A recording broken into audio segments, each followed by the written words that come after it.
Chapter 23. After sending off Gilgamesh, Wuming soon caught up with Ishtar, who was heading to the top of the mountain. After that, Wuming and Ishtar went down the mountain together. After watching Ishtar leave, Wuming deliberately set up a barrier to prevent Ishtar from going back on her words. After that, they returned to the Uruk Hyunryong stone statue. "You're back, Hyunryong."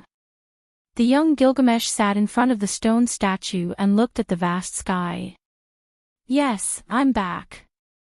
I also successfully stopped Ishtar, but what happened, Hyunryong?" The young king tilted his head and was unusually cute. "Ahem, you'll know in the future. Now, you have to start becoming stronger, Gil. Otherwise, you won't be able to protect the things you want to protect. Just like today, you can only rely on others." "Yes, I know." The young Gil smiled innocently. In fact, the young Gilgamesh wasn't weak. Of course, this was only for humans. The young Gilgamesh was a child prodigy. Whether it was martial arts or wisdom, they were both extraordinary.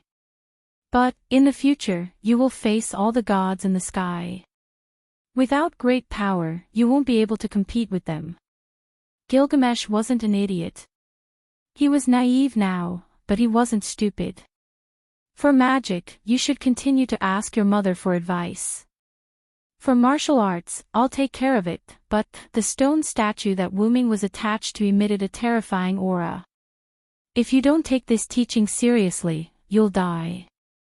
The young Gilgamesh swallowed and nodded his little head frantically. After that, under the guidance of Wuming and Rimit Ningsuan, Gilgamesh grew rapidly. Time flew by quickly. After the usual Hyunryong ritual, the blonde, red-eyed, heroic queen sat in front of the Hyunryong statue. She just sat there quietly, looking at the vast and boundless sky without saying a word. The stone statue began to glow, revealing an illusory figure. "What's wrong, Gil? Is something on your mind?" Wuming looked at the heroic queen in front of him and couldn't help but recall the past. "I actually didn't realize that Gil was a girl before. I'm such a big idiot." Sigh, it couldn't be helped. Who asked Gilgamesh to be so handsome and androgynous when he was a child? Besides, it was impossible for Wuming to watch Gilgamesh take a bath or go to the toilet. "Nothing big. I just feel that the people are living too comfortably." "Who are you? Do they lack the courage to face their fears? Come to think of it, they come to me whenever they're in trouble." Wuming pondered. The current Uruk people might not be able to survive the bowl of the sky in the future, the 7-year drought. "So, you want to be a tyrant?" After hearing this, Gilgamesh's face lit up with an arrogant smile. "I'm not a tyrant, I'm a tyrant. I'll take my leave first, Hyunryong." As he spoke, Gilgamesh stood up handsomely and walked toward the Uruk palace. After all, a perfect genius would definitely become a king when he grew up. As expected, during this period, the Uruk king Gilgamesh wantonly fought and accumulated wealth. Thinking back to Gilgamesh when he was a child, he was highly respected and admired by everyone. Although he was a girl, Gilgamesh was extraordinary, beautiful, and heroic. Most importantly, he was the ideal ruler of the people. The young Gilgamesh had the qualities of a king that were more outstanding than anyone else on earth: tolerance, deep thinking, justice, and virtue. All the passers-by on the street praised her, falling head over heels for her beauty. However, this was all a plot of the gods. In order to restrict the people, the gods created Gilgamesh, who was 2/3 god and 1/3 human. They made him a king and ruled over the ignorant people, making them peaceful and believing in them. However, after he grew up, Gilgamesh realized that the people lacked some things, such as the courage to face their fears. Now that Wuming was here, it only increased the occurrence of this matter. Hence, Gilgamesh decided to create a storm to discipline the people instead of just being a king who ruled over them. The disaster of the people came. Gilgamesh had been bullying people and tyrannizing women recently. His character had changed from being wise, gentle, tolerant, and just arrogant and domineering. Now, he often called others bastards. How should he put it? This was something worth complaining about. The hero King Gilgamesh who called others bastards, 2/3 god and 1/3 human. Just kidding. Hence, one day, Wuming sneaked into the dream of the sleeping Gilgamesh. Gilgamesh walked on a dark road with a bleak future. "Is this my dream?" Gilgamesh said. "Yes, Gil, this is your dream." The huge Hyunryong appeared behind Gilgamesh. "Oh, is this your real body, Hyunryong?" Gilgamesh crossed his arms and said with interest. "How is it? Not bad, right?" "Ha ha ha." Wuming's dull voice began to spread. Gilgamesh, who was frowning slightly, chuckled softly and said, "Don't worry." "Then, what are you doing in my dream, Hyunryong?" "Today, I snuck into your dream to tell you about the prophecy I saw today. Secondly, I came to see if you have changed." Wuming stopped laughing and said, "What prophecy?" Gilgamesh said seriously. After all, it was a prophecy from his teacher, so he had to listen to it for the time being. This was what Gilgamesh thought. In order to prevent you from not focusing on suppressing the people, the gods made a humanoid weapon when you were young. Soon, this humanoid weapon will accidentally learn of your various atrocities and come to Uruk to stop your atrocities. His name is Enkidu. Enkidu, interesting. Then let him come. Let me see if the weapon made by the gods has the strength. After that, Gilgamesh turned and walked on the dark road. You will become friends with him. Gilgamesh, who was walking forward, stopped and turned to look at Wuming. Humph. Friends, I, Gilgamesh, don't need friends, and no one is qualified to be my friend. Gilgamesh looked at Wuming fiercely. But in Wuming's view, she was like a proud lioness. "Oh, is that so, Gil?" Wuming said with a smile, deliberately lengthening his voice. "Hey, you are my teacher, so we are not the same." Before he finished, Gilgamesh immediately turned and continued to walk. But before turning around, Wuming still caught the blush on her face. "It will be the only friend you recognize. This, when you see it, you will realize." Wuming looked at Gilgamesh and said, "Humph. Then when I see it, I will beat it up." Gilgamesh walked and said without looking back. Wuming's huge dragon mouth opened and he smiled. "As you wish." Gilgamesh's footsteps paused for a moment, but in the blink of an eye, he continued to walk. Although your future is full of fog, your goal is unwavering. You will definitely reach the end. Continue to walk. Before I leave, I will open a path for you, as your teacher for 18 years. After that, the darkness around Gilgamesh's path gradually dispersed. Wuming's huge dragon body also turned into specks of starlight, floating around Gilgamesh. At this moment, she was like a battle goddess, heroic, beautiful, and powerful.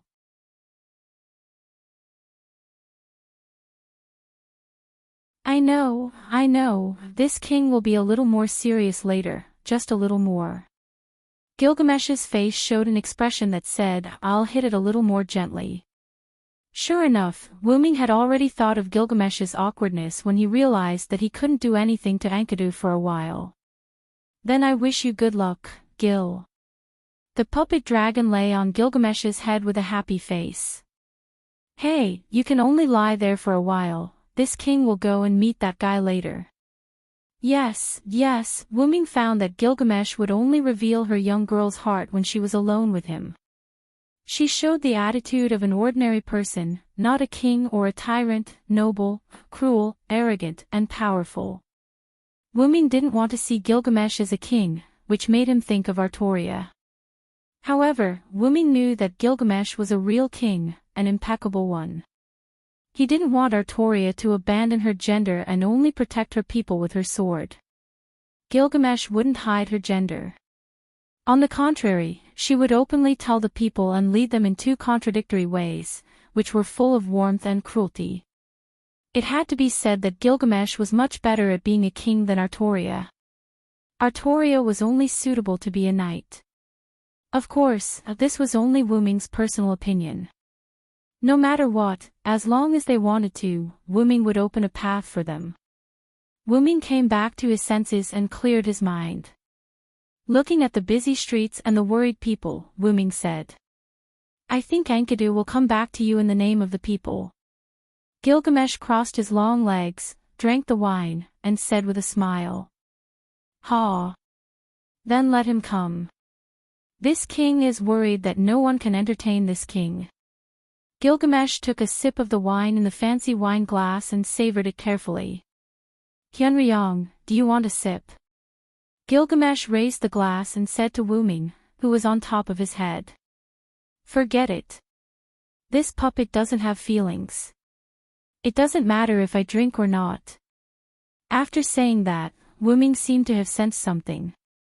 He immediately flew up from Gilgamesh's head and landed on the table in front of Gilgamesh. Gilgamesh also looked at the door. After a few seconds, a soldier came in from outside. "King, someone called Enkidu is provoking you outside the palace. He said that you are cruel and heartless. He wants you to change." Gilgamesh looked at the soldier. With just a glance, the soldier lowered his head even more. "Let him wait." "Yes," the soldier said and quickly ran out. Gilgamesh slowly savored the wine in his hand. He wasn't in a hurry. At this time, Wu Ming spoke. "How cruel are you now? Look at that soldier, he doesn't even dare to look at you. That's just because he hasn't gotten used to my changes and is afraid of angering me. It'll be fine after a while." Gilgamesh put down the empty glass and stood up. "Okay, the wine is finished. It's time to let that guy called Enkidu know the name of the hero king." After saying that, he strode out of the door. "Don't be careless." "Shut up." Wu Ming smiled and shook his head. He also flew out of the window. On the street, Gilgamesh stood straight in the middle of the street with his arms crossed. His golden ratio figure was exposed. He looked at the opposite side with a mocking expression. In front of him, a person with long green hair and a face that resembled a young girl stood there. He looked at Gilgamesh with a serious expression. "Are you Enkidu?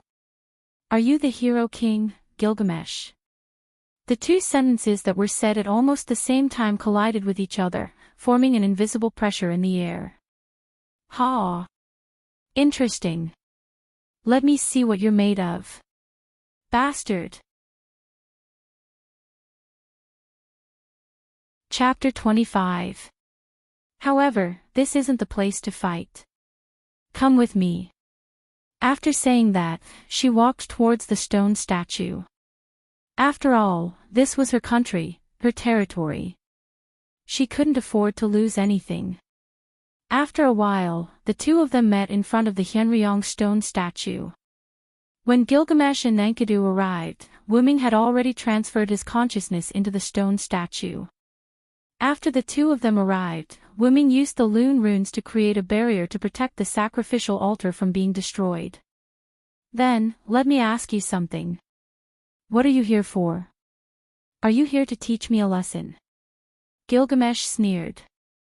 "That's right. Let me teach you a lesson for your arrogance." Finishing his words, Enkidu stomped on the ground and shot forward, charging at Gilgamesh in front of him. Gilgamesh didn't want to be left behind and rushed towards him as well. Dong! The two of them collided and created a strong gust of wind that blew away everything around them. The huge Hyunryong stone statue shook slightly, but it quickly stabilized. During the confrontation, Gilgamesh looked into Enkidu's golden eyes. Gilgamesh saw understanding in those eyes, as if Enkidu had already seen through him. Gilgamesh couldn't help but be enraged. Gilgamesh exerted force and pushed Enkidu away. With a wave of his hand, golden ripples appeared behind him. Blades, spears, swords, and halberds that could be considered treasures slowly emerged from the golden ripples. Gilgamesh grabbed one of them and charged at Enkidu again, while the rest of the treasures shot out one after another. Their target was Enkidu. Enkidu saw the incoming swords, spears, swords, and halberds, as well as Gilgamesh, who was charging at him with a sword in his hand. However, he didn't panic.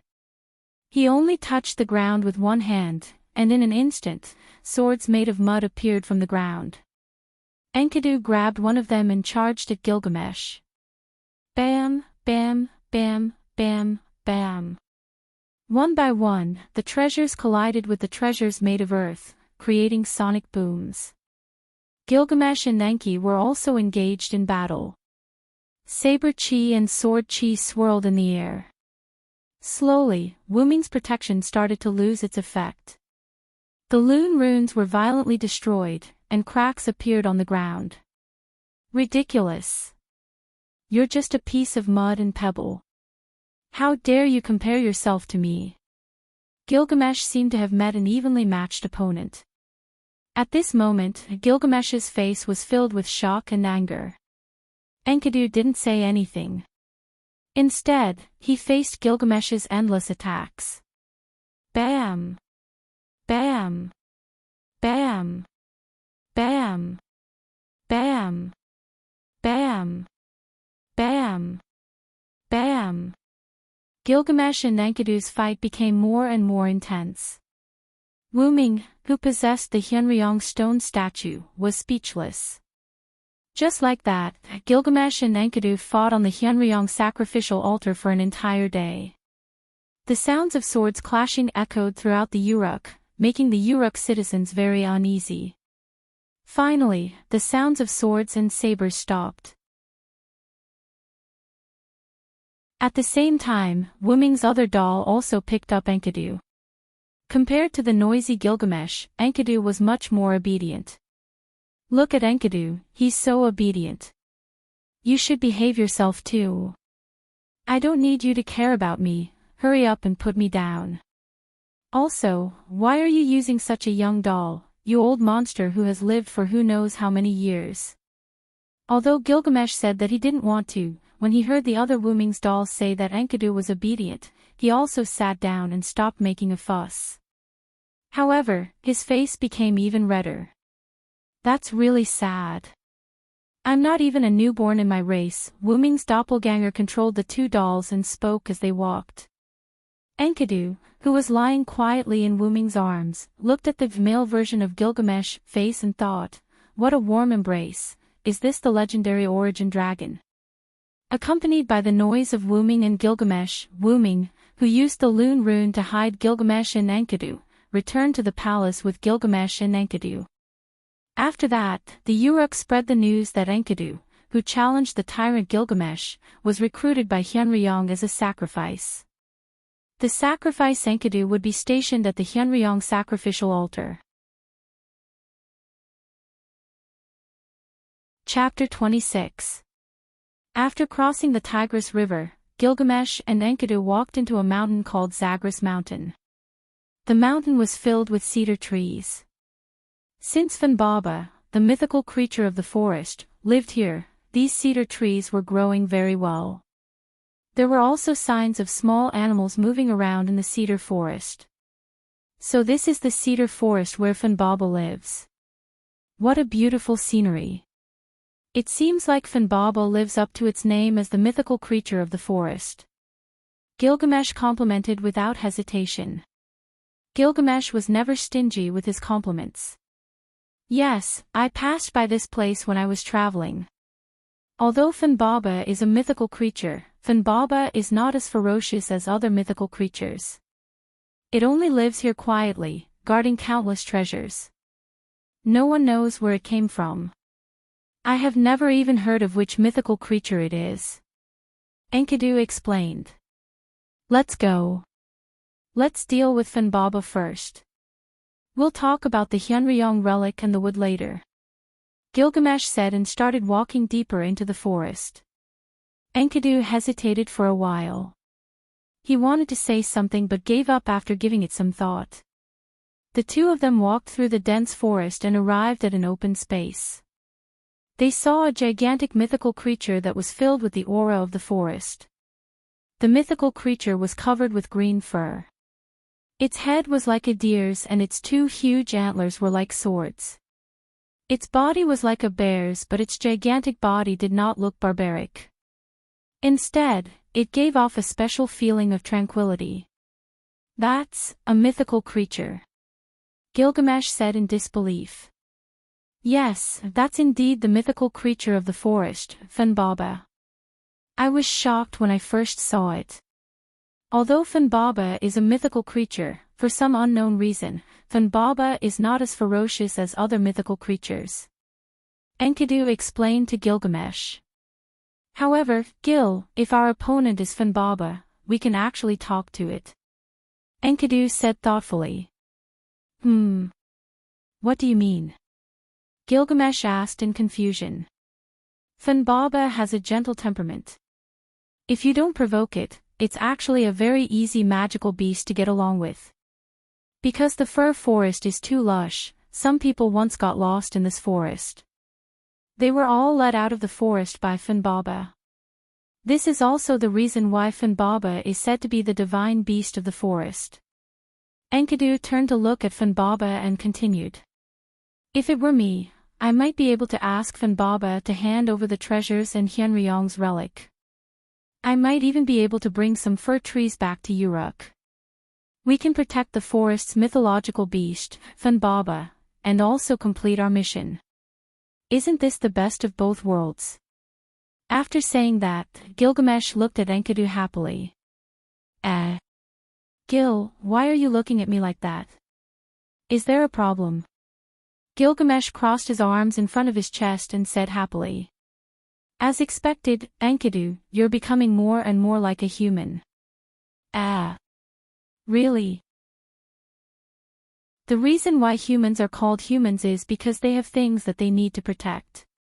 You're now racking your brains to think of a way to prevent us from getting into conflict with Funbaba for me and Hyunryong, and you're becoming more emotional. You can be said to be a normal person now." Gilgamesh looked at Enkidu's eyes that were more human and said in detail. "Is that so, Gil? But why am I so calm now?" Enkidu's eyes were slightly moist. "Isn't that natural? Who would be happy to become a human? You're already a human." Then, Gilgamesh stopped smiling. "Your plan is pretty good, but if Funbaba doesn't listen to you, then there's only one way left." After saying that, he held Enkidu's hand and walked towards Funbaba. "Get ready for battle." Funbaba looked at Gilgamesh and Enkidu. It had already noticed them when they entered the forest. "Woo!" Funbaba let out a low cry. "My friend, do you still remember me? I'm Enkidu." Enkidu walked in front of Gilgamesh. Gilgamesh and Enkidu's beautiful bodies seemed so weak in front of Funbaba. "Woo!" Funbaba nodded and stretched its head in front of Enkidu and touched Enkidu lightly. Enkidu also boldly touched Funbaba and smiled at Gilgamesh. "Haha Gil, look at Funbaba, it's so cute. Come and touch it too." "Really? Will it swallow you when you're not paying attention?" Gilgamesh swallowed his saliva. At this moment, the hero king turned into an obedient girl in front of this natural disaster. "Ha ha ha, you don't look like the famous hero king now, Gil." "Humph. I'll touch it, what's there to be afraid of?" Gilgamesh said as he reached out his hand and touched Funbaba's nose. "Chee!" Funbaba suddenly raised its head and sneezed. This scared Gilgamesh so much that he jumped back. "Ha ha ha Gil, you'll definitely itch when you touch its nose." Enkidu covered his mouth and laughed. Gilgamesh also relaxed his body and looked at Enkidu, who covered his mouth and laughed. "My friend, you've really become a human. It seems that I don't have to worry anymore." After the farce ended, Enkidu and Gilgamesh told Funbaba the reason why they came here. Funbaba didn't disappoint Enkidu and said that as long as they passed the test it set up, they could take away the treasures it kept. As for the trees, Funbaba said that it could quickly make the trees grow without any side effects, so they could take it away at will. After that, Gilgamesh and Enkidu passed the test very quickly. After all, both of them were not evil people. Naturally, they passed the test set up by Funbaba very quickly. During the test of strength with Funbaba, the cloth that Enkidu wrapped around Wuming's sacred sword, X-Silver, was damaged during the battle and revealed the X-Silver. Funbaba ended the test in excitement and announced that both of them could take away the treasures it was guarding. Enkidu and Gilgamesh were confused about Funbaba's excitement. Could it be that Master Hyunryong knows Funbaba and that's why he reacted to the X-Silver? Enkidu said as he hugged the X-Silver. Who knows? Maybe that guy owes Funbaba money. That's why Funbaba became excited when it sensed Hyunryong's aura. Gilgamesh joked. Alright, let's complete the task that Hyunryong gave us first. We'll talk about the rest later. Later, Funbaba brought Gilgamesh and Enkidu to the treasure cave. Alright, let's get to work. Chapter 27. As he spoke, Gilgamesh placed one of his hands in front of him as if he was holding something. He clenched his fist and turned it around.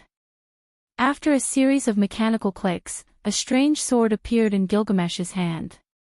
Rather than calling it a sword hilt, it was more like a tool handle. Rather than calling it the heart of the sword, it was more like a cylinder with a precise structure. This was the key of the king's law that Gilgamesh had. It was one of the treasures of Babylon, the key to open and close the gate of Babylon. The gate was connected to the golden capital of Babylon, and there were a lot of treasures inside. Open, gate of Babylon. Following Gilgamesh's command, the key of the king's law began to move. The treasures in the cave were stored into the gate of Babylon one by one. Meanwhile, Enkidu was observing the weapons stored in the gate of Babylon to see if there were any weapons with X-Silver's aura. With meticulous manipulation, Gilgamesh and Enkidu took 3 days to store all the treasures into the gate of Babylon. However, the two of them began to discuss with a frown. Funbaba was lying on an empty ground, basking in the sun comfortably. Why isn't there any? It shouldn't be. Enkidu hugged X-Silver and leaned against Funbaba's stomach. Could it be that Hyunryong made a mistake? Gilgamesh leaned against a rock and rubbed his chin with one hand. I don't think so. After all, it's an important treasure of Master Hyunryong. There shouldn't be a mistake. After all, even Master Hyunryong knew that the noble phantasm was with Funbaba. Enkidu shook his head. As it heard its name, Funbaba, who was basking in the sun, let out a deep cry. Woo, sorry for disturbing you.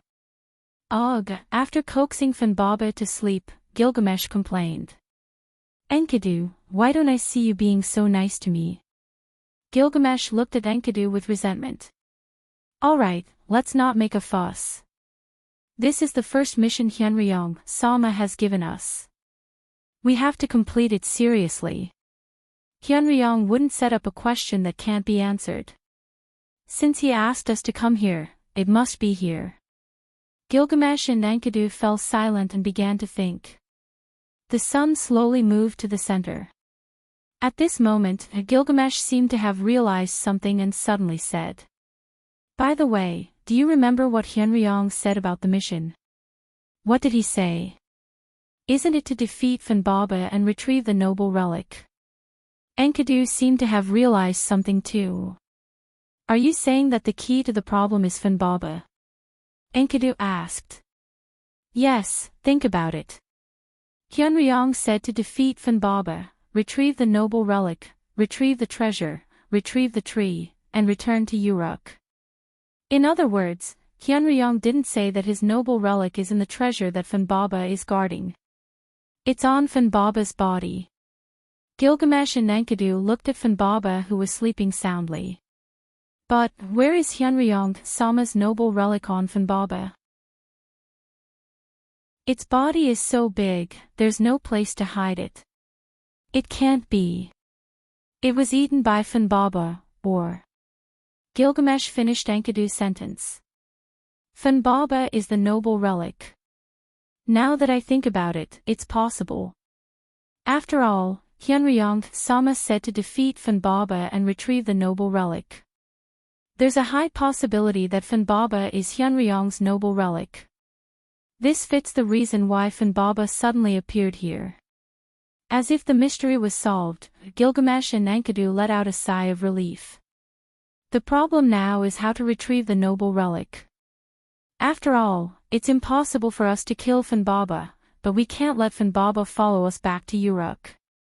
Even if it's small, Funbaba might not follow us back. Gilgamesh face-bombed with one hand. That fella really knows how to create trouble for others. Why don't we go back and tell Hyunryong that his noble relic has become Funbaba? Enkidu looked at Gilgamesh and said. Sigh, that's the only way. Okay. Gilgamesh agreed. No need. Suddenly, a young voice came from the dense forest. Who's there? Gilgamesh immediately opened the gate of Babylon on his back and aimed his sword at the dense forest. Enkidu stood up immediately and held the hilt of X-silver with both of his hands, aiming it at the source of the voice. After some rustling, a young man with black hair and black eyes in a linen shirt walked out. He seemed to be about the same age as Gilgamesh and Enkidu. As for Funbaba, it raised its head and looked at the source of the voice. Its eyes were filled with excitement. After seeing the face of the newcomer, it immediately rushed over. Wait, Funbaba. However, what happened next shocked Gilgamesh and Enkidu. Woo, woo, woo, good, good, good. Funbaba's huge head kept rubbing against the young man, and the young man kept stroking the Funbaba. It was a scene of a master and a pet getting along well. Could it be? You're Hyunryong, master. Gilgamesh and Enkidu said in unison. Yo! Gilgamesh, Shao En. Wuming stroked Funbaba's head and raised his hand to greet Gilgamesh and Enkidu. At this moment, Gilgamesh and Enkidu were really stunned. So, you turned back into a dragon because of that guy called Morgan Laffy, and now you can control your ability and turn back into a human. This was because Wuming told Gilgamesh and Enkidu the truth, and also told them his name. Therefore, Gilgamesh said with an "I'm very unhappy" expression. This is unbelievable, Xian. Master Wuming. Enkidu also looked shocked. After all, Wuming's transmigration was not something that anyone could do. About that, I'm sorry for hiding it from you for so long. Wuming smiled bitterly and kept apologizing. Humph. Don't expect me to forgive you so easily. Thieves who lie to the king must be punished severely. Gilgamesh stared at Wuming with her beautiful eyes. However, this did not make Wuming back down. Instead, he looked at Gilgamesh with interest. Alright, Gil, Master Wuming didn't do it on purpose. Let's put this matter to rest. Nah, Enkidu smiled at the two of them and tilted his head. This made Wuming and Gilgamesh blush. After all, after Enkidu became a woman, her charm was too great. So, is Funbaba your noble phantasm, Wu? Wuming. Gilgamesh was still not used to Hyunryong's new name. She stuttered as she spoke. Well, actually, I only found the exact location of my noble phantasm. I only found out that Funbaba was my noble phantasm when I secretly followed you guys here. No, strictly speaking, my noble phantasm and Funbaba had merged. After Wuming saw Funbaba, the connection between the noble phantasm and its owner was immediately connected. Therefore, Wuming finally confirmed that Funbaba was the noble phantasm. Merged? Enkidu said.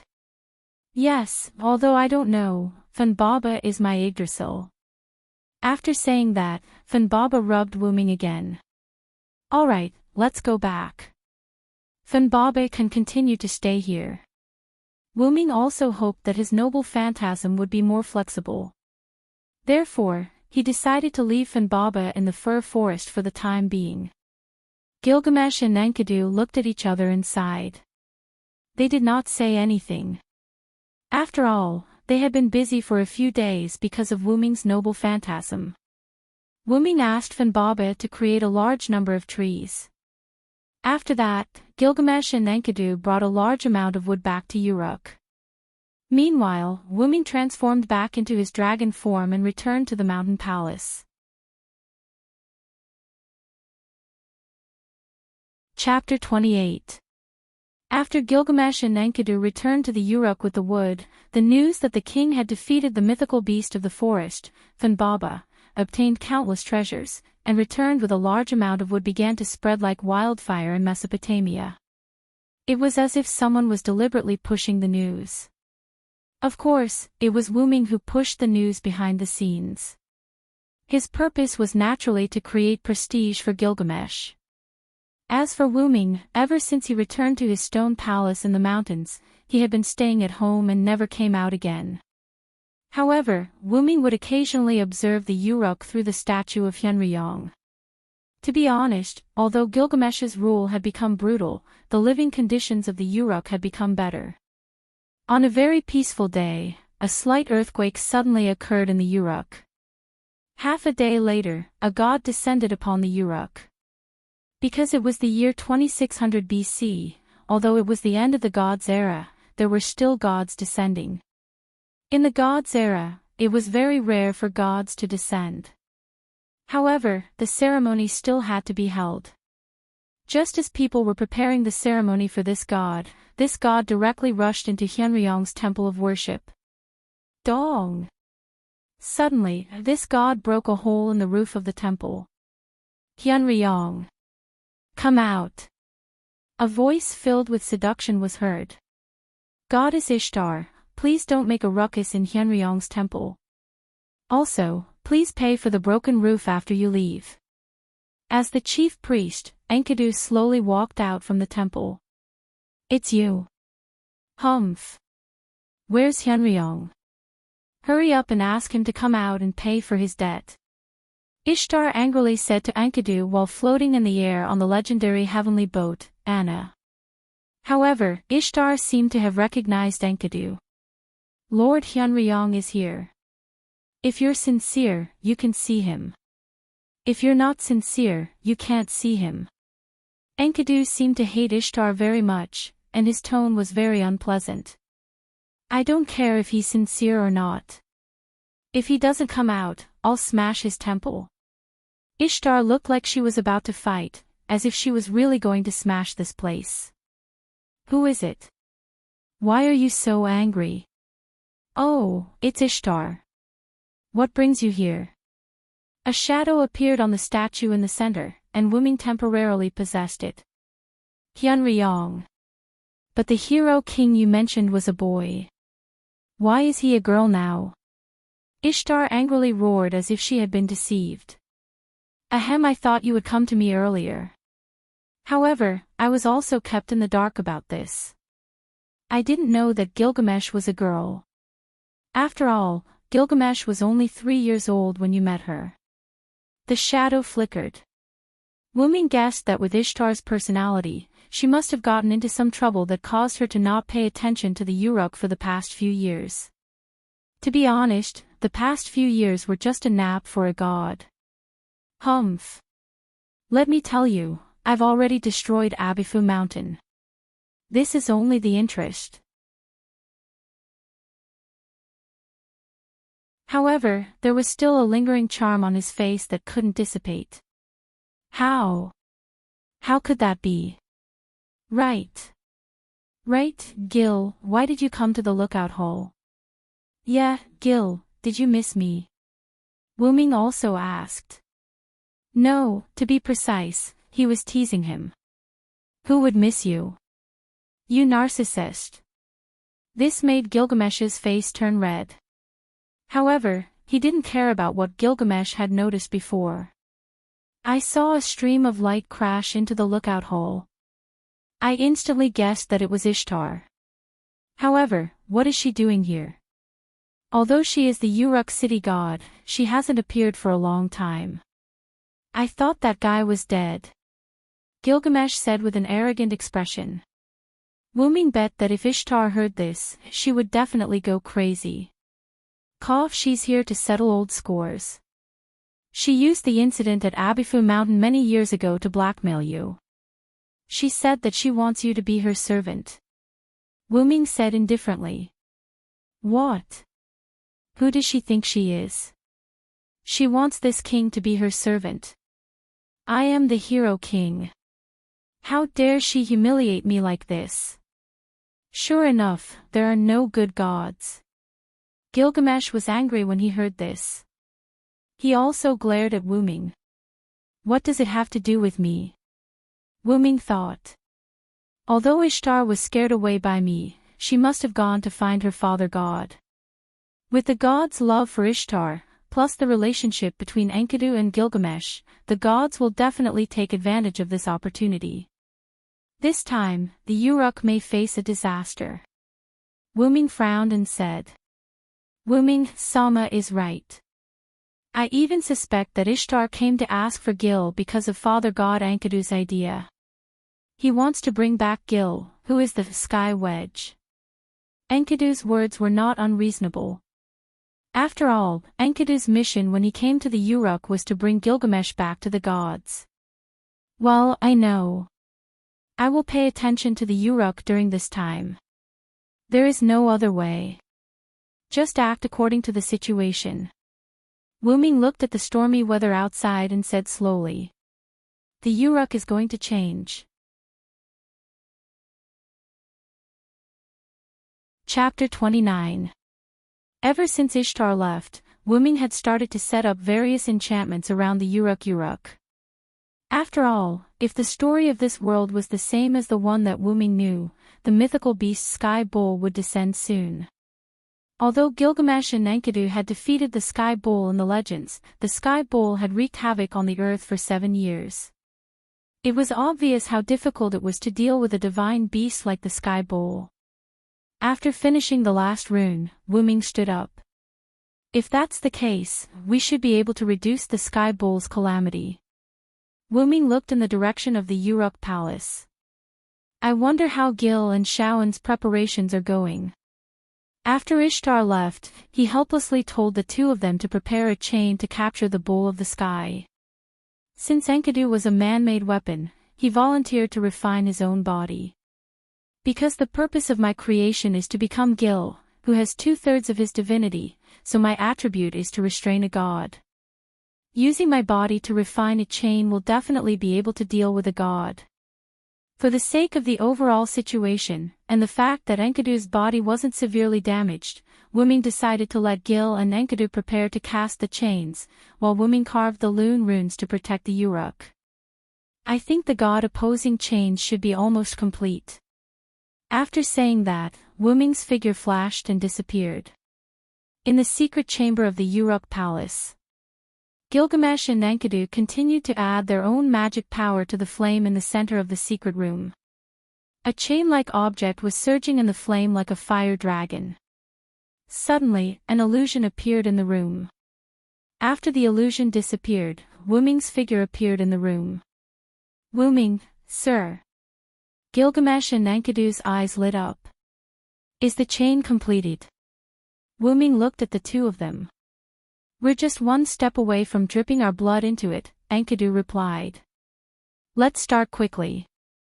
I have a feeling that the Sky Bull is coming, Wuming said seriously. The three of them stood around the flame, forming a tripod. Why do we have to drip our blood every time we forge? Wuming thought gloomily. The three of them used different methods to drip their blood into the flame. After the flame absorbed their power, the flame's color began to change continuously.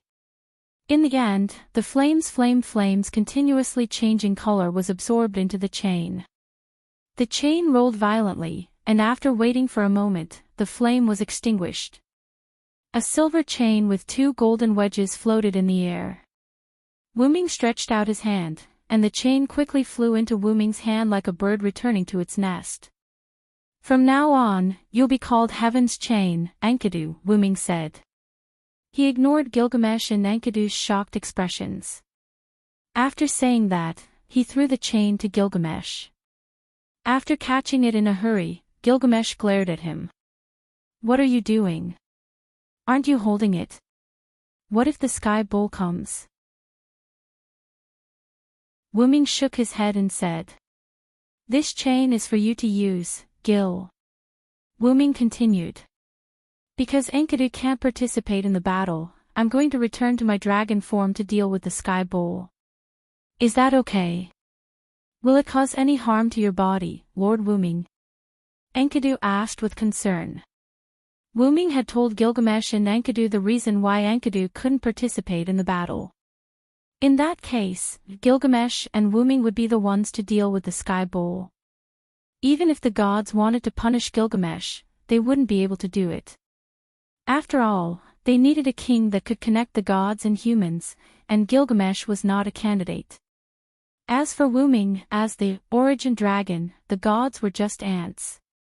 Well, that was in front of the adult, origin dragon. But even if it was Wuming, he could still run away if he couldn't win. Don't worry, ever since I accidentally turned into my adult dragon form and used my own power to transform back, I've mastered the method to transform myself. Don't worry about me, Wuming patted Enkidu's head and smiled. Enkidu blushed at first, but then he smiled. It's good that Lord Wuming is fine. Looking at Wuming and Enkidu who were enjoying their lovey-dovey moment, Gilgamesh frowned and suddenly shouted. Hey! Why don't you find a place to show off your affection? Can't you see that I'm still here? Gilgamesh snorted and walked out of the secret room with Enkidu. Is Gil jealous? Wuming and Enkidu looked at each other and laughed. At this moment, in the sky above the Uruk, the wind and clouds surged, lightning flashed, and thunder rumbled. The figure of a bull seemed to be coming out of the clouds. Gilgamesh hurriedly returned to the secret room. Wuming, it seems like the bull of heaven you were talking about is here. Gilgamesh said with a serious expression. Let's go. Let's meet this bull. Moo! A loud sound that sounded like a bull's moo came from the clouds. A huge hoof of a bull fell from the clouds. A cloud of dust flew into the air. Dong! Then, the full appearance of the sky bull was revealed. This was a divine ox with a graceful bearing, full of a peculiar sense of beauty. Its horns and hooves were all golden in color. Wherever it stepped, the ground began to dry up, and wherever it passed, the rivers began to dry up. This was the sky bull, the Uruk's bull of disaster. What? What's that? Is this God's punishment? God, please protect us. After seeing the disaster brought by the sky bull, the Uruk citizens began to worship the gods. Just as they knelt down and prayed to the gods, a golden light flew into the sky. Stand up and hide in your rooms. This is only a demon beast. Watch this king kill it. Gilgamesh had a silver chain wrapped around her arm. She waved her small hand and gave orders to the Uruk citizens. Although Gilgamesh's temperament changed greatly after she became an adult, she was still the Uruk hero king. Although the citizens were afraid of Gilgamesh, they trusted her more. They trusted their king.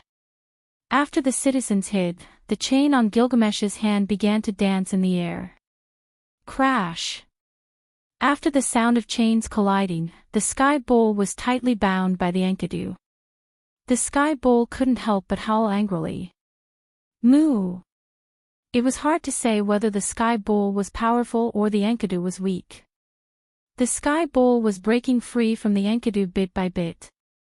Roar! At this moment, a powerful dragon's roar was heard.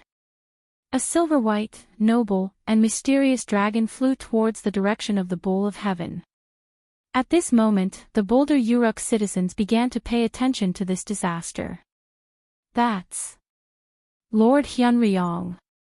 No one knew who said this, but the Uruk citizens walked out of their houses one by one and began to pray to Wuming. Wuming began to fight with the Sky Bull. Both sides fought back and forth, but because of the Enkidu, the Bull of Heaven's strength was reduced by 80% to 90%. The Bull of Heaven was at a disadvantage. In the end, Wuming's claw pierced through the Sky Bull's heart. Following the Sky Bull's low cry, the Sky Bull collapsed. Uruk citizens. This bull was created by the gods to destroy you. The gods no longer need you. Only I, the legendary origin dragon, the legendary dragon, have made a contract with your king, Gilgamesh, to protect you.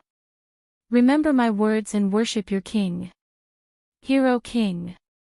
Hero King. Hero King. Wuming stood on the corpse of the Sky Bull while Gilgamesh stood on Wuming's head and received the cheers of the Uruk citizens. The sun shone on Gilgamesh.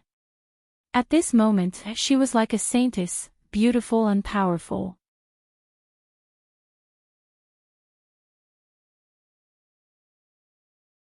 Chapter 30. Inside Gilgamesh's dormitory. Gilgamesh had been in a bad mood ever since he defeated the Bull of Heaven. Enkidu brought a plate of fruits and placed it in front of Gilgamesh. Enkidu looked at the depressed Gilgamesh and couldn't help but ask.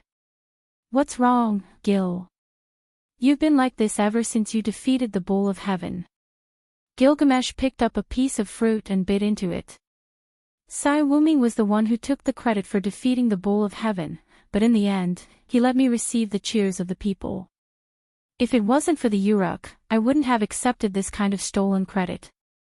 Enkidu sat next to Gilgamesh and held her hand. So you know it's for the Uruk people. Look, I even showed my face. But I'm the Hero King, how can I accept this kind of fake honor? Gilgamesh is such a tsundere. Enkidu thought to himself. Actually, this is your honor. Think about it, Lord Wuming is now inseparable from you.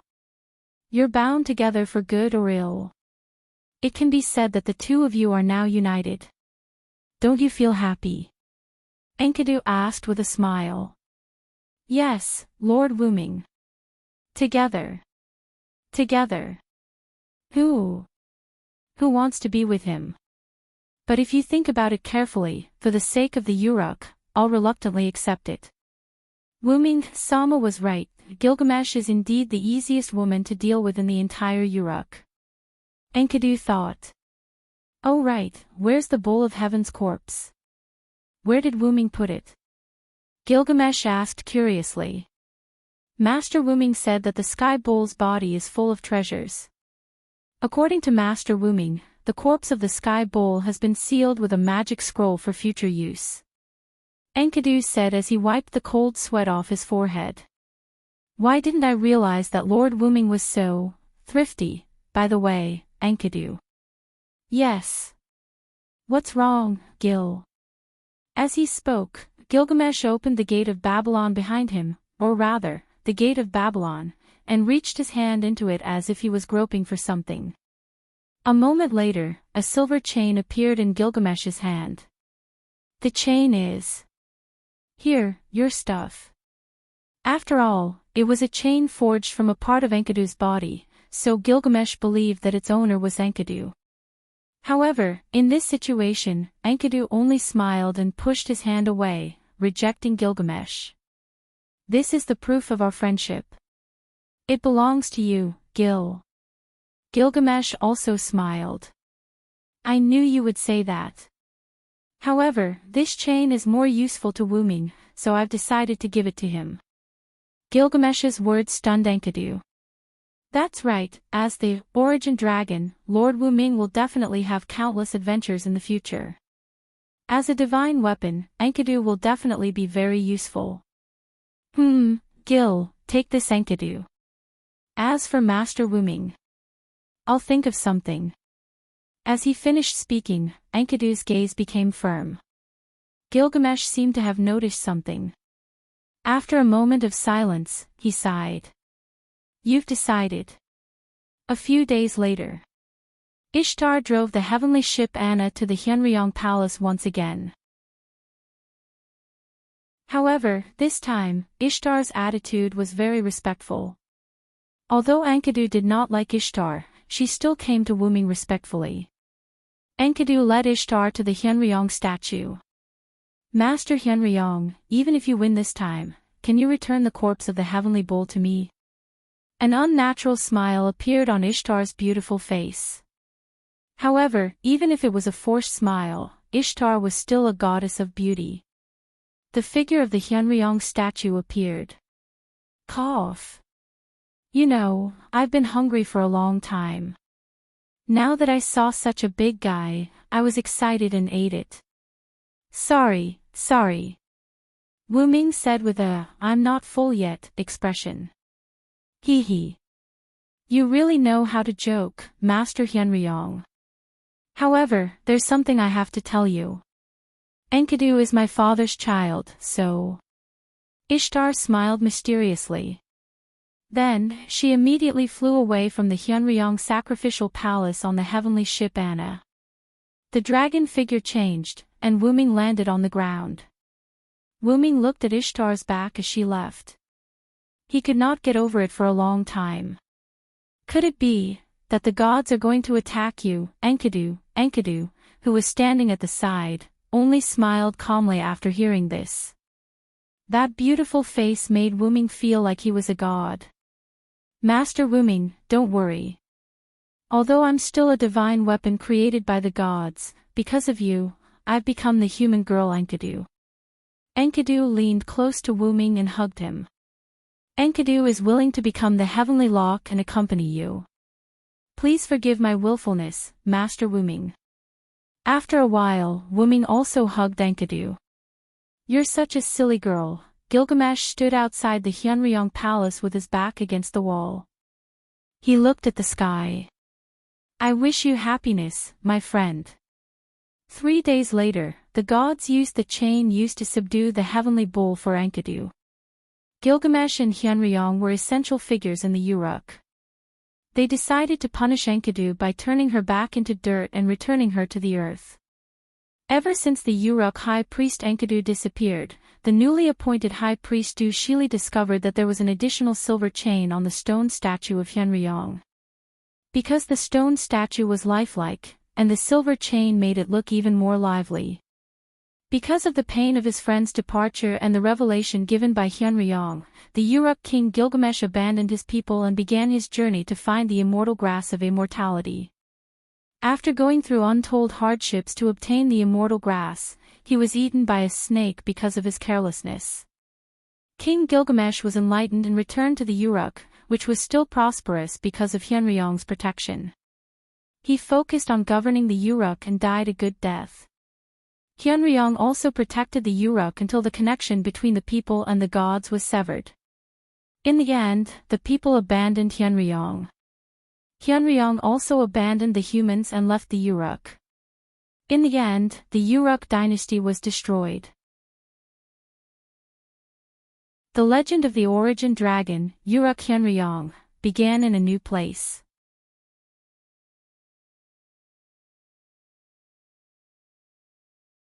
Chapter 31.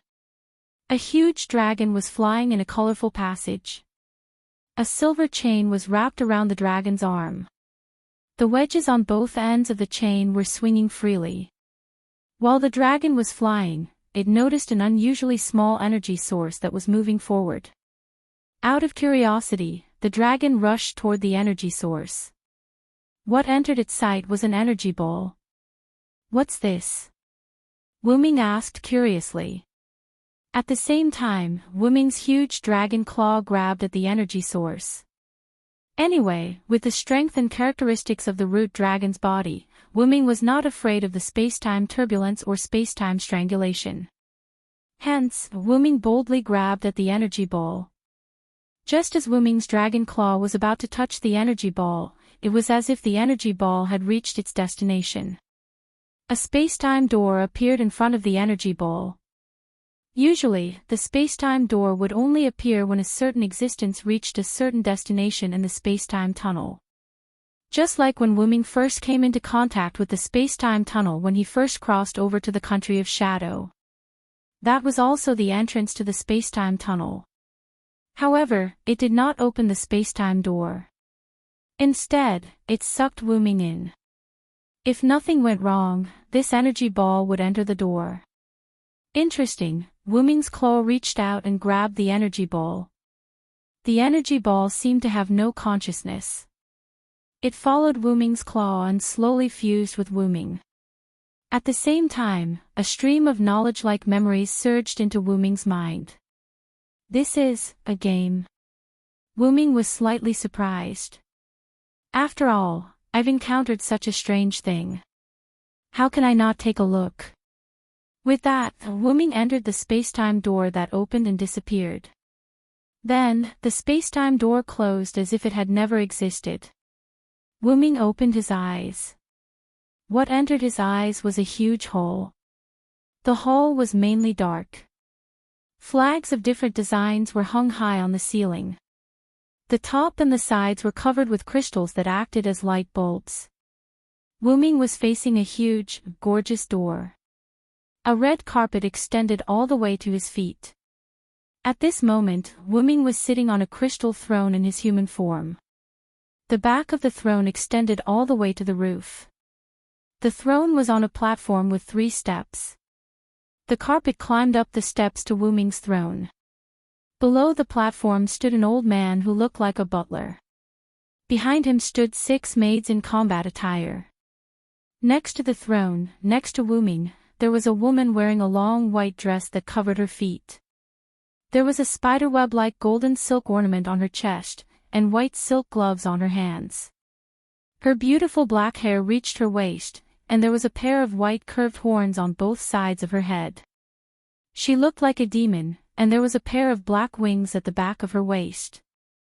Wuming happened to recognize this creature. It was obviously a succubus. Seeing Wuming looking at her, the succubus smiled and asked, "What's wrong, Sir Wuming?" However, the smile on her face made Wuming feel awkward. He felt like he was being stared at. "I feel a slight fluctuation outside the underground tomb of Nazalek. Inform all the guardians to gather here tomorrow at this time." After that, Wuming got up and walked to the door. "Yes, Sir Wuming." The succubus smiled at Wuming. "You can do whatever you want with the rest of the time." "Yes, Sir Wuming." This was the answer from the rest of the people in the room. Creak. The heavy door was pushed open. Wuming opened the door in front of him. "Then, let me calm down first." Following the data stored in his mind, Wuming came to a room. When he opened the door, he saw a luxurious royal bedroom. Wuming flew and threw himself on the luxurious bed in front of him. This is giving me a headache. What Nazalek, Yggdrasil, completely virtual reality game. The unknown energy ball that Wuming came into contact with in the time tunnel was actually a guild stronghold in a virtual reality game invented by humans in another world. The name of the guild was Nazalek's Underground Tomb. Because of the shutdown of the server, the guild leader guarded it alone until a second before the server shut down. Due to an unknown accident, the guild brought the soul of the human to this world. Because of Wuming's accidental contact, the soul of the human was repelled and sent back to the original world. Wuming replaced him and came to this world. Let's not talk about the power of this world first.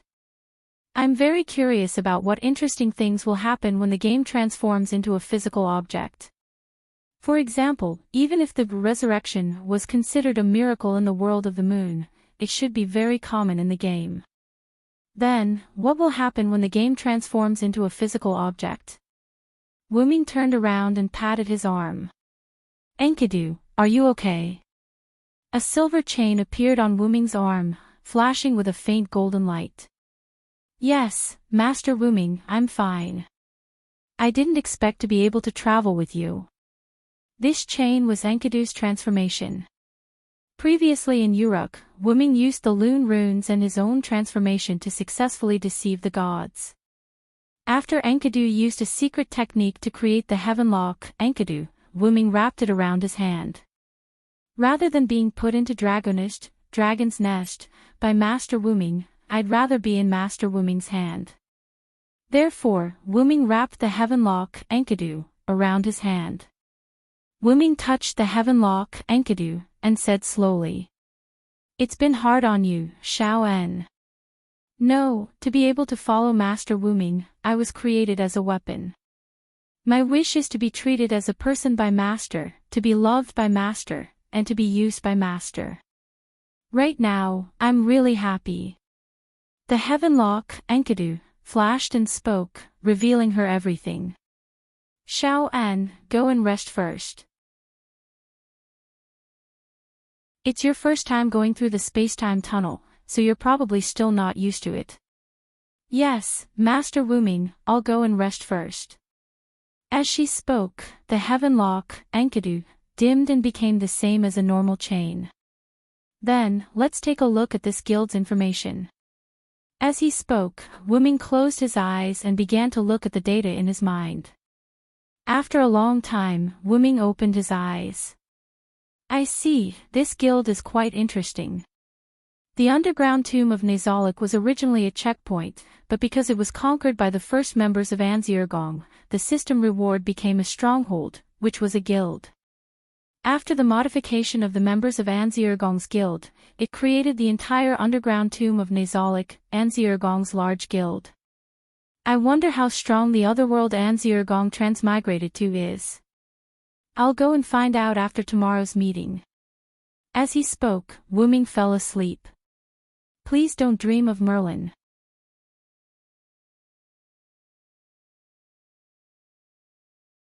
Chapter 32. The next day, Wuming woke up early in the morning. Wuming had arrived at the underground tomb of Nazalik late last night. In addition, Wuming had traveled through time and space for a long time. After a night of rest, he was no longer tired. Because the order from yesterday was to gather at night, Wuming decided to walk around the underground tomb of Nazalik himself. Wuming picked up a ring from the table and put it on his finger. Move to the first floor. In an instant, Wuming's figure flickered and disappeared.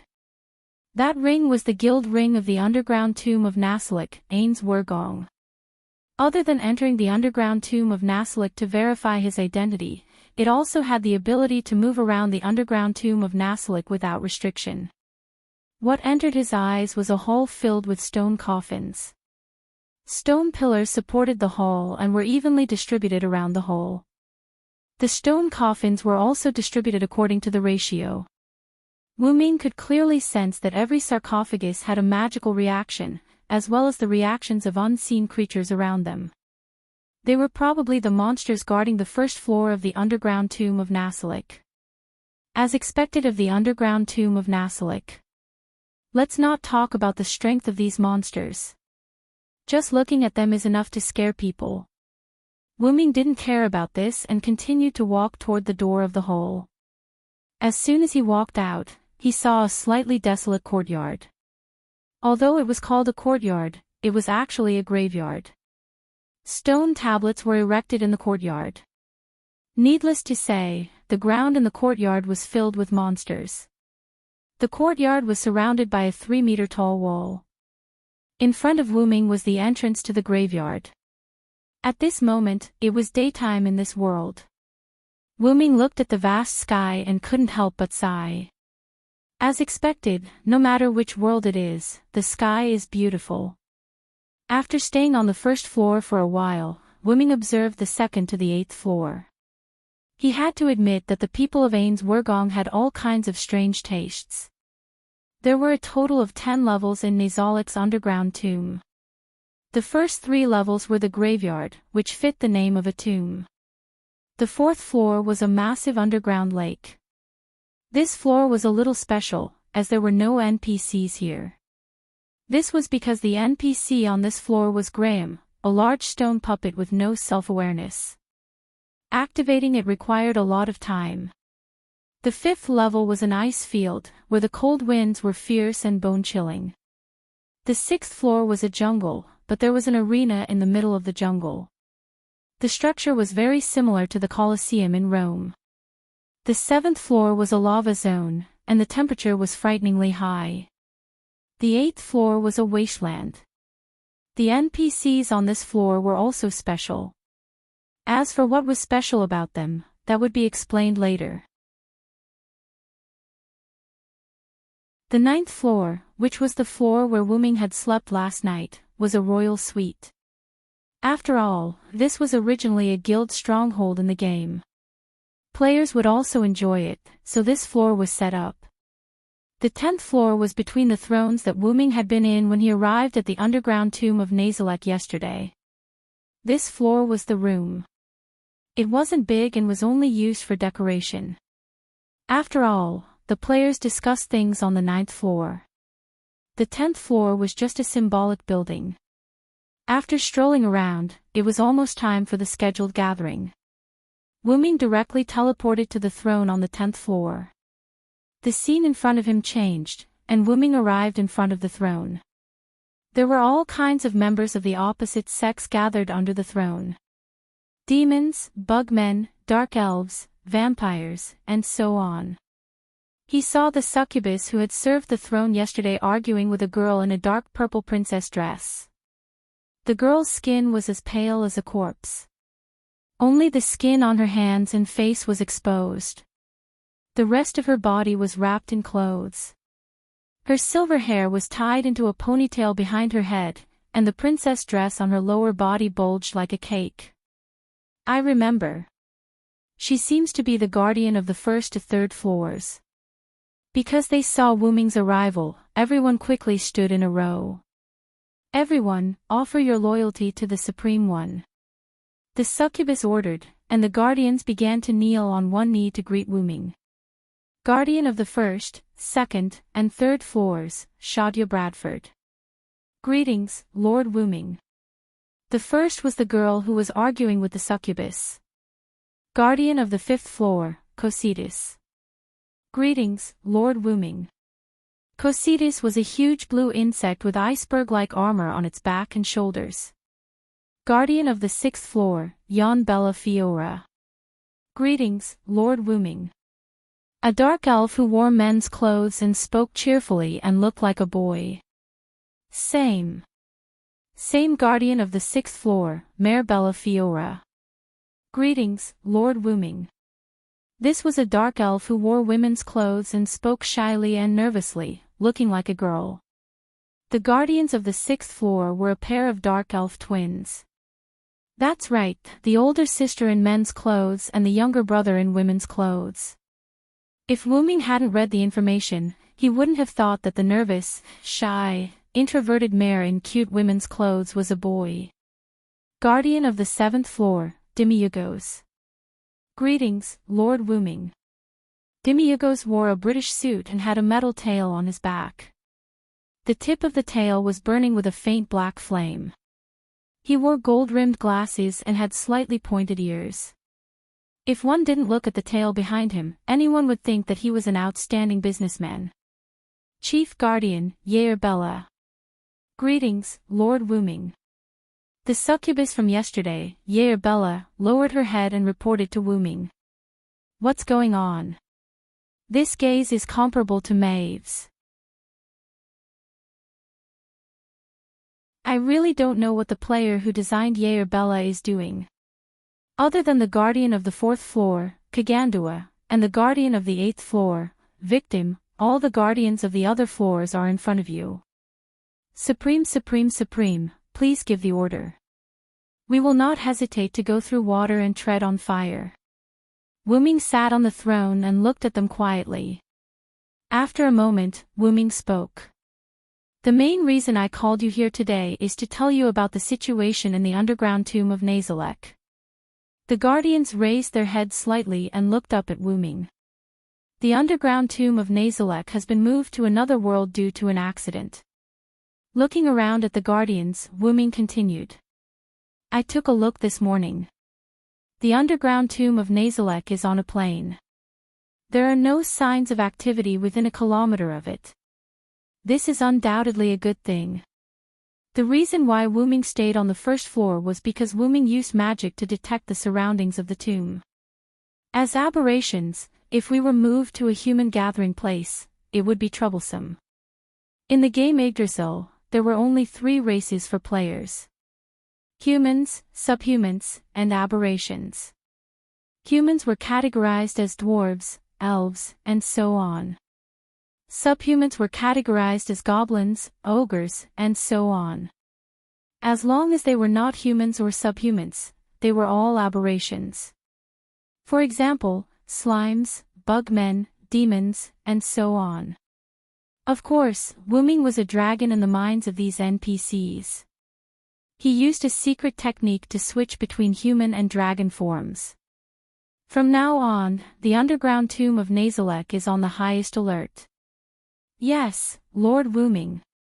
Now, let's talk about your problems.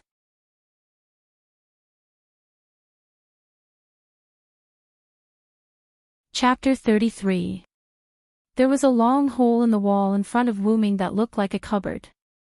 There was a twisted scepter floating in the hole. The tip of the scepter was in the shape of a cup, and there were 7 snakes coiled clockwise in the cup. Finally, the snake heads poked out of the cup, and each snake had a gem in its mouth. The 7 gems of different colors shone with a mesmerizing light.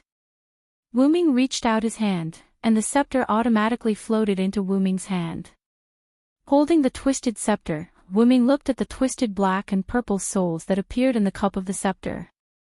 He could not help but feel helpless at Ains Urgong's bad taste. This should be a guild weapon, right? The so-called guild weapon referred to the core of a guild. Once the guild weapon was destroyed, the guild would disintegrate. Therefore, guild weapons were usually placed in the core of the guild for protection.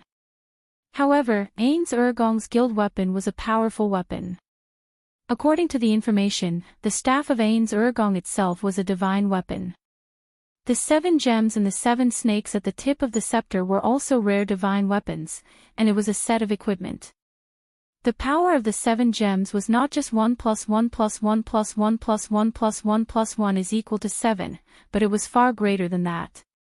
This made the staff of Ains Urgong comparable to a world-class item, or even greater. Yggdrasil, World Tree, S weapon grade classification was as follows: low grade, mid grade, high grade, heritage grade, relic, legendary grade, and divine weapons. Divine weapons were generally top grade, but Yggdrasil, World Tree, had world-class items. The so-called world-class items were the 200 top-grade items in Yggdrasil, World Tree. The power of these top-grade items could only be matched by other world-class items. Among the 200 top-grade items, the strongest 20 world-class items were specially called 20. These 20 items had the ability to severely disrupt the game's balance. Because of this, these 20 world-class items could only be used once. After using them, they would disappear. In the game, these 20 world-class items would disappear after being used. After that, they would reappear somewhere in the Yggdrasil, World Tree. According to Wu Ming's memories, Ains Urgong was the guild with the highest number of world-class items. They currently had a total of 11 world-class items. Originally, they had 12 world-class items, but one of them was taken away by an enemy guild. In the Yggdrasil game, the guild with the second highest number only had 3 world-class items. From this, it could be seen how powerful Ains Urgong was. Among the 11 world-class items that belonged to Ains Urgong, 2 of them were ranked 20 world-class items. These 2 world-class items were stipulated by the guild members that they could only be used when the enemy used an item of the same level. The Staff of Anzi-Urgen. Wu Ming could not help but sigh. Wu Ming couldn't help but think as he looked at the large amount of information about the scepter. The people of Ains Urgong must really love their guild. After all, the process of making this scepter was too difficult. If it were not for the difficulties of daily life, Wu Ming believed that the members of Ains Urgong would have persevered until the server was shut down. If that's the case, let me strengthen the name of Ains Urgong. Wu Ming said as he raised the staff of Anziergen. This could be considered as a form of consolation for these NPCs who had lost their parents. After Wu Ming stored the staff of Anziergen into Dragon's Nest, he used the ring of Anziergen to teleport to an office-like room. At this moment, Demiurgos was already waiting in the office. Seeing Wu Ming arrive, Demiurgos quickly knelt down on one knee. Master Wu Ming. Wu Ming waved his hand to signal Demiurgos to get up. Get up, Demiurgos. You don't have to kneel every time you see me, just bow. Yes, Master Wu Ming. Demiurgos stood up and put the paper in his hand on the desk. Master Wu Ming, these are the statistics of Nazarik's underground tomb and the preparation plan for exploring the surroundings of Nasarik. Please take a look. Hearing this, Wu Ming sat in the office chair behind the desk.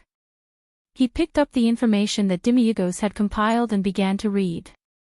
The overall performance of Nazarik's underground tomb hasn't changed, but the consumption of gold coins is lacking. Wu Ming asked without raising his head. Why, is Nasarik running out of gold coins? Demiurgos also shook his head.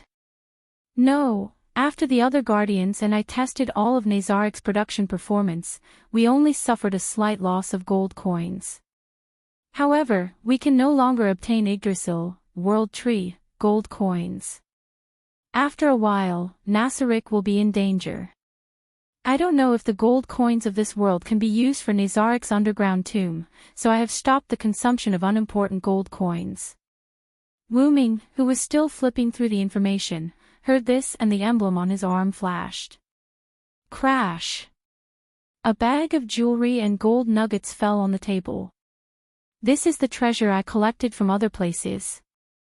Go and see if it can be used for Nazarik's operation. Yes. Demiurgos picked up the bag on the table. Regarding the exploration of Nazarik's surroundings, cancel the plan. I will go personally. Demiurgos was shocked and knelt down on one knee. No, how can we let Lord Wu Ming take the risk? If you are worried, you can let us guardians explore.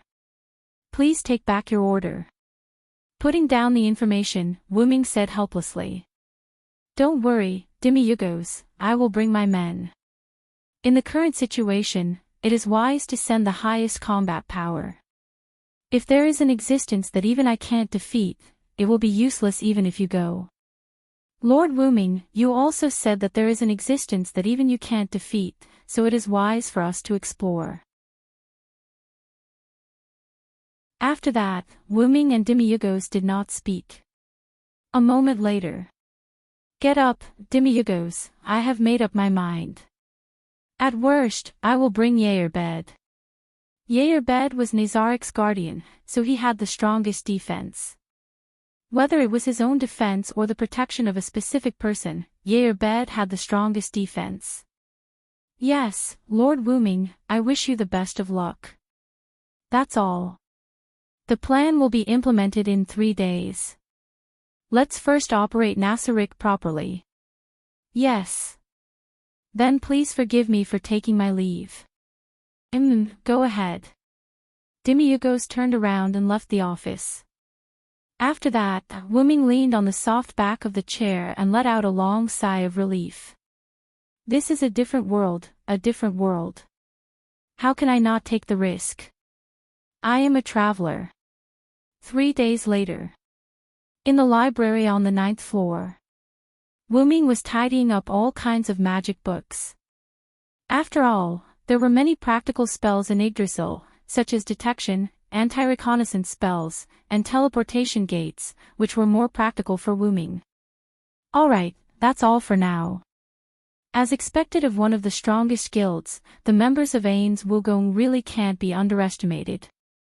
There were a lot of books in the library. Although more than half of the books were biographies and background stories, and some of them were guides. Magic books only took up a small portion, but the number of books was still shocking. Wu Ming had been reading for the past 3 days. He had only spent some time organizing the books to be stored in Dragonest, but the collection of books did not affect the library at all. Your bed should be waiting for me in the throne room now. As he spoke, the ring of Ain's Wugong on Wuming's hand lit up, and Wuming disappeared. Wuming's journey to the other world was about to begin.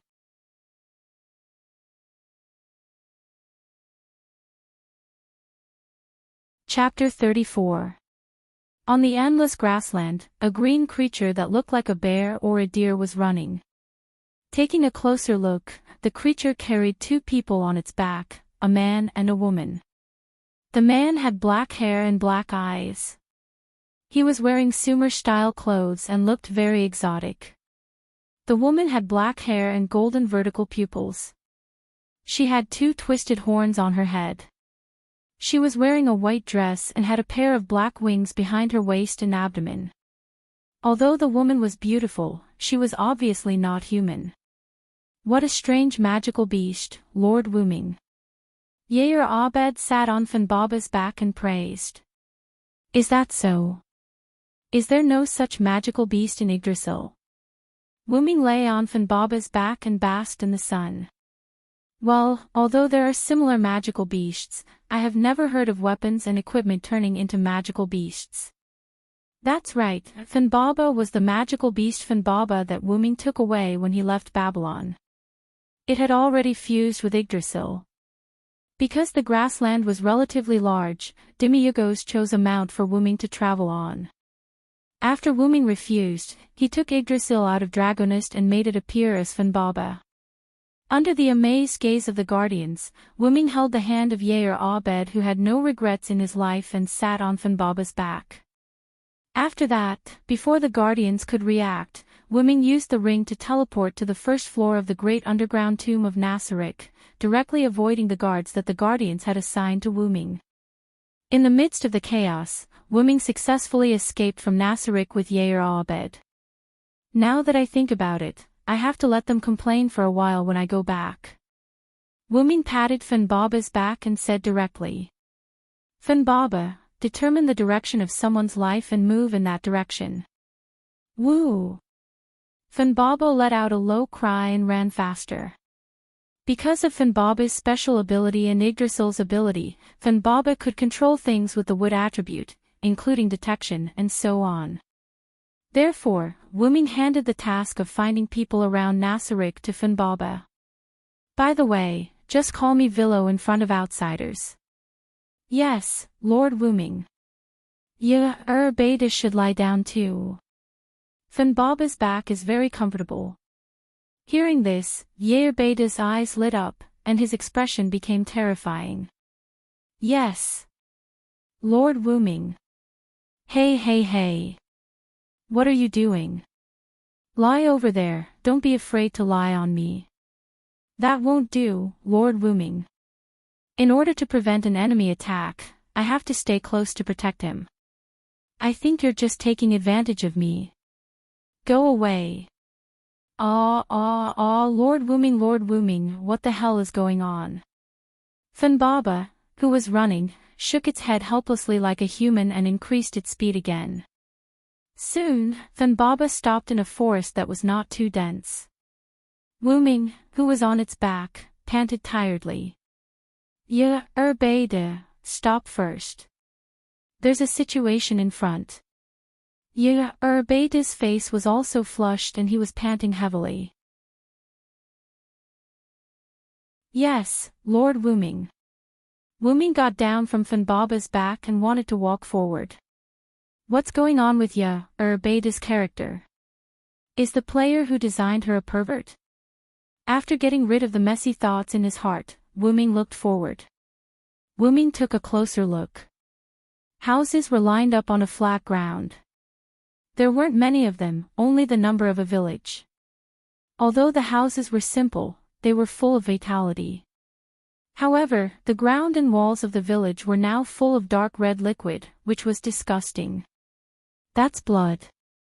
Knights in full-body armor wielded swords and killed unarmed villagers one after another. At this moment, a pair of sisters escaped from the village in the direction of this forest. However, behind the two of them were two soldiers. Coincidentally, the younger sister of the sisters fell because she was too young. Quick! Nim, get up quickly. We have to get out of here quickly. Because she often did farm work, the older sister's physical fitness was obviously much better than the younger sister. She pulled the younger sister up from the ground with a little strength. Okay, I know, sister. Nim said while holding back her tears. Okay, let's run. Just as the older sister was about to pull the younger sister and run again, an exasperated voice sounded. Run. Where do you think you're going? A knight who slaughtered the villagers stood behind the sisters. I can't believe I was delayed by you two brats. I'm so angry. The knight roared and swung his sword at the sisters. Nim. The older sister quickly hugged the younger sister. At the same time, she also closed her eyes. Clang. The expected pain did not come. Instead, there was a sound of metal colliding. How is this possible? The knight let out a panicked voice. The young girl boldly turned around and saw a black-haired, black-eyed young man wearing a foreign race's costume standing in front of the knight. The knight's sword was firmly held by the young man. Seeing this, the young girl widened her eyes. I thought it was some special event. In the end, this is some high-level conspiracy. Wu Ming said in boredom. With Wu Ming's many years of experience in politics, he could almost guess why the knight slaughtered the villagers for no reason. Just in time to try out the magic I learned these few days. Wu Ming exerted force in his hand and said softly. Dragon thunder. A large amount of blue lightning emerged from Wu Ming's body and passed through the sword in Wu Ming's hand to the knight's body. Ah! The knight screamed and then fell to the ground. His body was emitting black smoke as if he was roasted. Seems like the strength of this world isn't very high. Wu Ming thought. I'm a monster. The other knight who was chasing after saw his companion die in an instant. He screamed in fear and turned around to escape. Wu Ming waved his hand. The knight who did not have time to escape was instantly wrapped by thick vines that grew out from the ground. Blood flowed out from the gaps in the vines. Seriously, can a knight like you be called a knight? You're a disgrace to the knights. Wu Ming said in disdain. Woo! Fan Baba slowly walked out from behind Wu Ming. So beautiful. The two sisters who had never seen such a sacred Fan Baba exclaimed. Wu Ming laughed involuntarily. After all, Fan Baba was known as a divine beast. Are you two okay? Wu Ming asked. We're fine. Thank you, sir. Thank you, sir. As the elder sister, the girl quickly thanked Wu Ming. The younger sister next to her also did the same. Right, sir, please save our villagers. After the girl thanked Wu Ming, she suddenly remembered the villagers who were still suffering and sorrowfully begged Wu Ming. Please. The girl's younger sister continued in her slightly clumsy but cute way. Wu Ming looked at the two sisters and said sternly. I know, you two come with me. Thank you, sir. Just as Wu Ming was about to leave with the two sisters, Ye Bade, who had finished changing his equipment, suddenly spoke. Please wait, Sir Villo.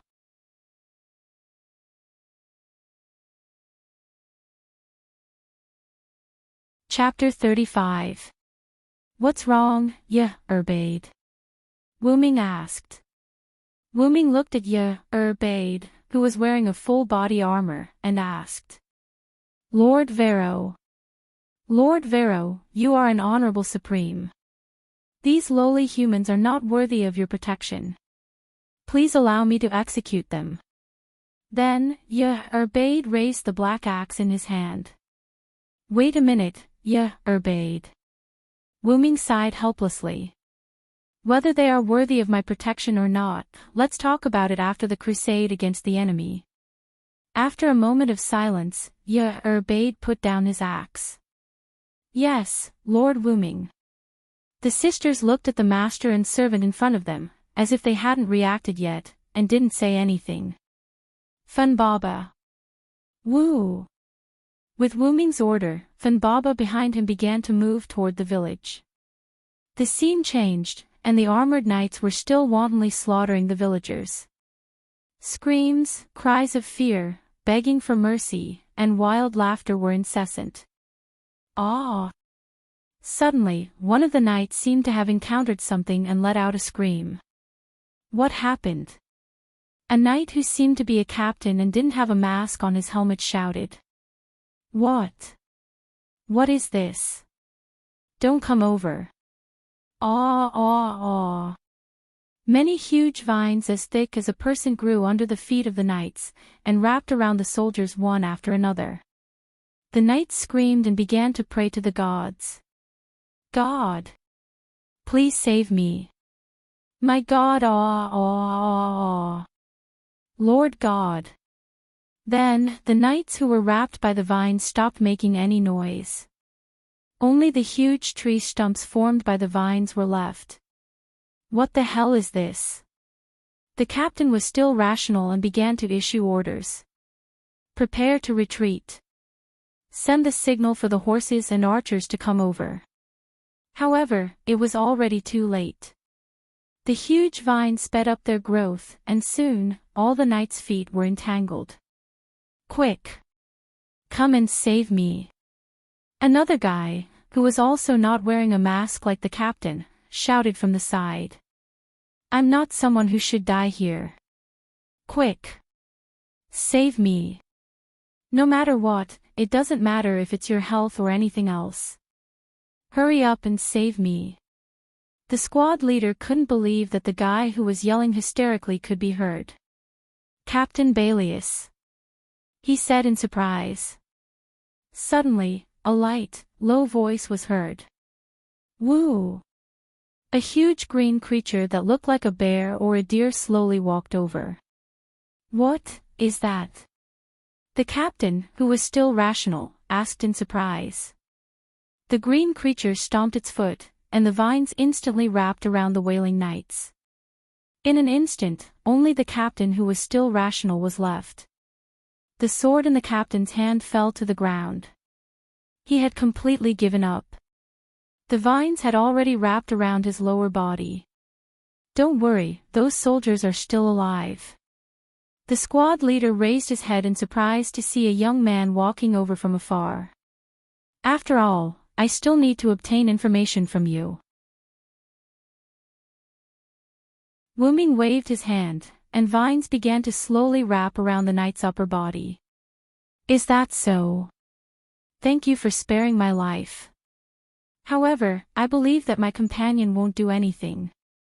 Ugh, the vines had completely wrapped around the soldier. You're the only one who still looks like a knight. Wu Ming said calmly. The rest of the villagers fell into a dead silence. After a while, under the arrangement of the village chief, the villagers temporarily rested in the undamaged houses. The village chief, on the other hand, welcomed Wu Ming. In the village chief's house, Wu Ming picked up the simple cup of water provided by the village chief, took a sip, and listened to the village chief introduce the village. Khan Village. Is it? Yes, Khan Village's geographical location is not very good. It happens to be in the middle of 3 countries. The village chief said with a hint of sadness. After some questioning, Wu Ming lied that he was a magic chanter who cultivated deep in the mountains. Wu Ming originally said that he was a magician, but it seemed that in this world, people who used magic and magic were called magic chanters, so Wu Ming called himself a magic chanter. Wu Ming used information as a reward to offset the village chief's suspicion. After all, in this village where no one knew when something would happen, it was really hard to be at ease. According to the village chief, Khan Village belonged to the Restige Kingdom, and was located in the southeast corner of the kingdom. The Restige Kingdom, the Bahaz Empire, and the human supremacy of the Syrian theocracy were located in the middle of the mountain range that ran through the north and south. According to the map provided by the village chief, the kingdom was in the northwest corner, the empire was in the northeast, and the theocracy was in the south of the two kingdoms. Khan village was in the middle of the three kingdoms. The kingdom and the empire were not on good terms, and there would be war all year round. The location of the war was in the plains near the border city of the Restige kingdom, Yalantir. According to the village chief, the knights who slaughtered the villagers were given the empire's badge, so it could be inferred that it was the empire's so-called. However, Wuming felt that it was not that simple. After all, the village chief also said that the kingdom and the empire were at war all year round, and there was no benefit for the empire to slaughter the villages at the border of the kingdom. Moreover, these knights were praying to the gods before they were wrapped in vines. It seems that I have fallen into some conspiracy again. After asking the village chief for the necessary information, Wuming bid farewell to the village chief and went out. Lord Wuming. Yair Bade had been guarding outside the door. As for Fanbaba, Wuming asked it to check if there were any other enemies in the surroundings. After all, the captain just said that he was going to send a signal. I have gathered enough information. In short, the underground tomb of Nasaric is safe in this world for the time being. Yes. What should we do with the inferior creatures that were captured by your magic beasts? Wuming pondered for a moment and asked. Summon the subordinates of Nasaric who have special invisibility skills and transport all the knights to Nasaric. Fanbaba just told me that there are still some knights nearby that have been captured by Fanbaba. Also, transport those knights to Nasaric and get more information from them. Yes, Lord Wuming. I will contact Demiurgos right away. Yair Bade placed his hand on his temple near his ear and began to contact Demiurgos. Oh right, remember not to kill them first. Also, do some anti-reconnaissance work. After all, we don't know if these people have tracking magic or something like that on them. Yes, Lord Wuming. After saying that, Wuming walked away and began to walk around the village. As he walked, Wuming heard a lot of crying. Wuming looked and saw that it was the families of the dead villagers. Among them were the sisters that Wuming saved. They were crying on the corpses of their loved ones. Sigh. I am used to seeing people die. In the end, I still can't help but feel melancholy over tears. Whether it was in Connaught or Camelot, Wuming was used to seeing all kinds of deaths. In the end, Wuming still felt melancholy over these things. It wasn't that he was sad. It was just that he couldn't stand it. I remember that your name is Only, right? Wuming half squatted in front of the sister that Wuming saved. Yes. Yes, Lord. The girl named Only choked and said. Don't cry. In any case, I am a powerful magic caster. I have a way to revive your loved ones. As soon as he said that, the villagers who had lost their loved ones all knelt on the ground and begged Wuming. Lord Villo, please save my son. Lord Villo, please save my sister. All right, all of you, get up. Move the villagers' corpses to an empty space. Hearing that, the villagers started to move. Yair Bade, who had finished talking with Demirogoth, walked over and asked Wuming in confusion. Lord Villo, are you going to use a rare resurrection tool to revive these lowly worms? Hearing that, Wuming couldn't help but laugh. All right, Yair Bade. Although I am not a human, I like humans very much. Moreover, I am going to use the resurrection magic that I have learned. I will not use a resurrection tool. Besides, I don't have one, but, Lord Villo, all right, Yair Bade. Wuming interrupted Yair Bade's speech. If I die, you will definitely try your best to revive me, just like how these villagers begged me. Put yourself in my shoes and forgive my stubbornness. After that, Yair Bade didn't say anything else.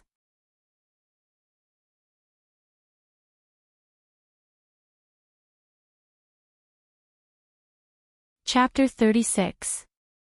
The villagers had already moved the corpses to the village square. Everyone made way for Wuming and waited quietly for him to cast the spell. Although I also learned a resurrection spell because of interest, I have never tried it before. I don't know if it will work on these villagers. Wuming shook his head and walked forward. The sixth order spell, Angel's Return. Wuming accidentally saw this spell in Nazarik's library. In the Yggdrasil world tree, magic was divided into 10 levels. There were 1st to 10th level spells. In Yggdrasil, there was also a supreme level spell, which was the 11th level spell. Supreme level spells were more like skills than magic. There were many restrictions. Not only did it take time to cast, but there was also a limit to the number of times it could be used per day, and it could not be cast continuously. The cooldown after casting could not be offset in Yggdrasil, whether it was a Krypton item or something else, it could not offset the cooldown time. Of course, these were all obtained from Wuming's data memory. Wuming chanted the name of the spell, waved his hand, and a holy light rose into the sky. The light shot into the sky and gathered into a large sacred cloud. The cloud transformed into the appearance of an angel. A large number of sacred white feathers slowly fell on the villagers' corpses and integrated into the villagers' bodies. The angel made a sacred and indescribable sound toward the sky and dissipated. After the villagers' corpses merged with the feathers, the wounds on their bodies disappeared, and their skin color changed from pale to healthy. Under the villagers' excited eyes, the corpses that were originally lying on the ground opened their eyes one by one. The family members of the resurrected villagers, including Onli and her sister, rushed up with the villagers' cheers and hugged their family members fiercely. The sixth order spell is so powerful, it scared me. It seems that I have to go back to Nasarik to find some items to use. Wuming did not expect this spell to be so amazing. After all, the dragon thunder that Wuming used before was also a sixth order spell. Wuming, Sama, Yauda has been waiting outside the village with the special forces. At this time, Yauda walked behind Wuming. Stay low for now, I don't think it will be so simple this time. Yes. Wuming couldn't help but sigh as he turned to look at the villagers who were crying with joy. To be able to see you all so happy, my efforts have not been in vain. After all, ever since Wuming could remember, he had always thought that he was a human being. After knowing that he wasn't, Wuming still had special feelings for humans. After settling down the villagers who had just been revived, the village chief grabbed Wuming's hand and thanked him profusely. Thank you so much, Sir Villo. Wuming felt a little helpless against such a village chief. All right. Village chief, you've thanked me enough. Village chief, you've just suffered a disaster. You should go and arrange the situation of the village. All right, Sir Villo, thank you so much. Just as Wuming was about to say something polite, a villager suddenly ran over. Not good, village chief. A group of cavalrymen is approaching. What? This. Sir Villo. Seeing the village chief's expression, how could Wuming not know what was going on? I understand, village chief. Let the villagers hide first. I'll go with you to see what's going on. All right. After a while, Wuming and the village chief stood at the entrance of the village. A group of cavalrymen with different equipment rode over. The leader was a man in his 30s. The man rode his horse to the front of Wuming and the village chief and said, I'm Gejiv Stolanov, the head warrior of the Riesti kingdom. I heard that there were cavalrymen from the empire causing trouble nearby. I've been ordered by the king to suppress them. I'm currently patrolling the villages. The head warrior of the kingdom. The village chief said in shock. Wuming looked at the village chief in confusion.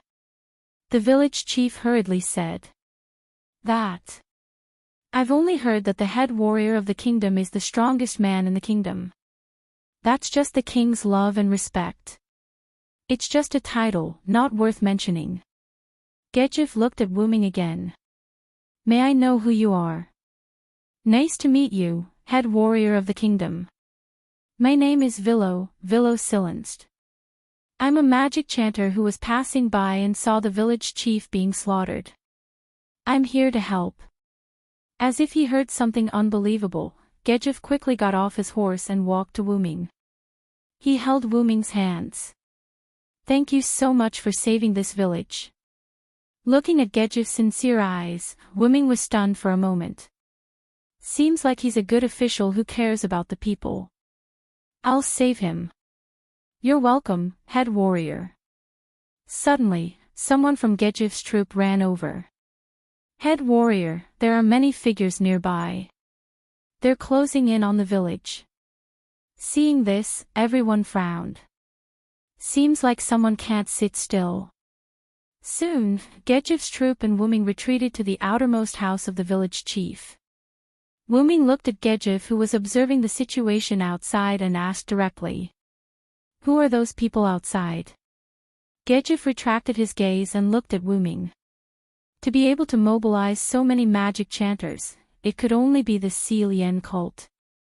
And it's a special troop directly under the head priest, one of the Si Lien cult's 6-color holy books. After hearing this, it seemed to confirm Wu Ming's thoughts. Seems like they're coming for you, head warrior. Gedjif was stunned for a moment. After thinking carefully, he realized that they were really coming for him. Oh, I didn't expect the cult to want to get rid of me. After that, Wu Ming said with a smile. You're very lucky, head warrior. What do you mean? Gedjif was puzzled. Seeing that you have a good temper, I've decided to help you. Hearing this, Gedjif was overjoyed. Really, Lord Silenst? Thank you so much. After all, Gedjif and the others had learned from the village chief that Wu Ming had a very powerful magic beast. Then, head warrior, please wait for me here. As he said that, Wu Ming began to walk out of the house. Wait, Lord Silenst. No matter what, they have the advantage in numbers, please don't be rash. Gedjif still felt that it was better to be cautious and advised Wu Ming. Don't worry, head warrior. Also, just call me Vilo. Silenst is too long. As he said that, he left the house with Yair Bade and advanced towards the enemy. Lord Vilo. Gedjif looked at the two with a complicated gaze. Slowly, Wu Ming brought Yair Bade to a very close distance with the enemy. The enemy did not seem to be afraid of Wu Ming and did not stop them. Suddenly, the atmosphere was tense.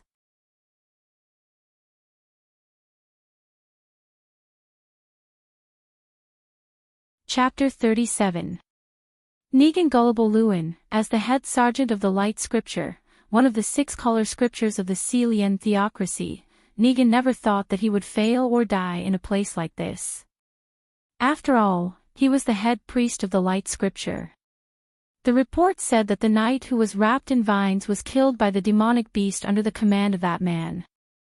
Negan looked at the man and woman walking over and immediately gave an order.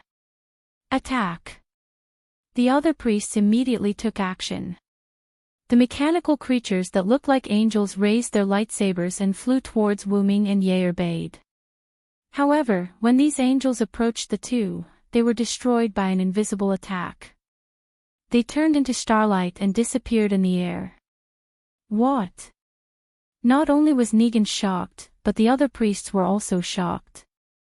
The angel army was destroyed in an instant, and it was done using an unknown method. A sense of crisis rushed into Negan's mind, and he immediately summoned the High Angel, the Surveillance Angel, to go forward and meet the attack.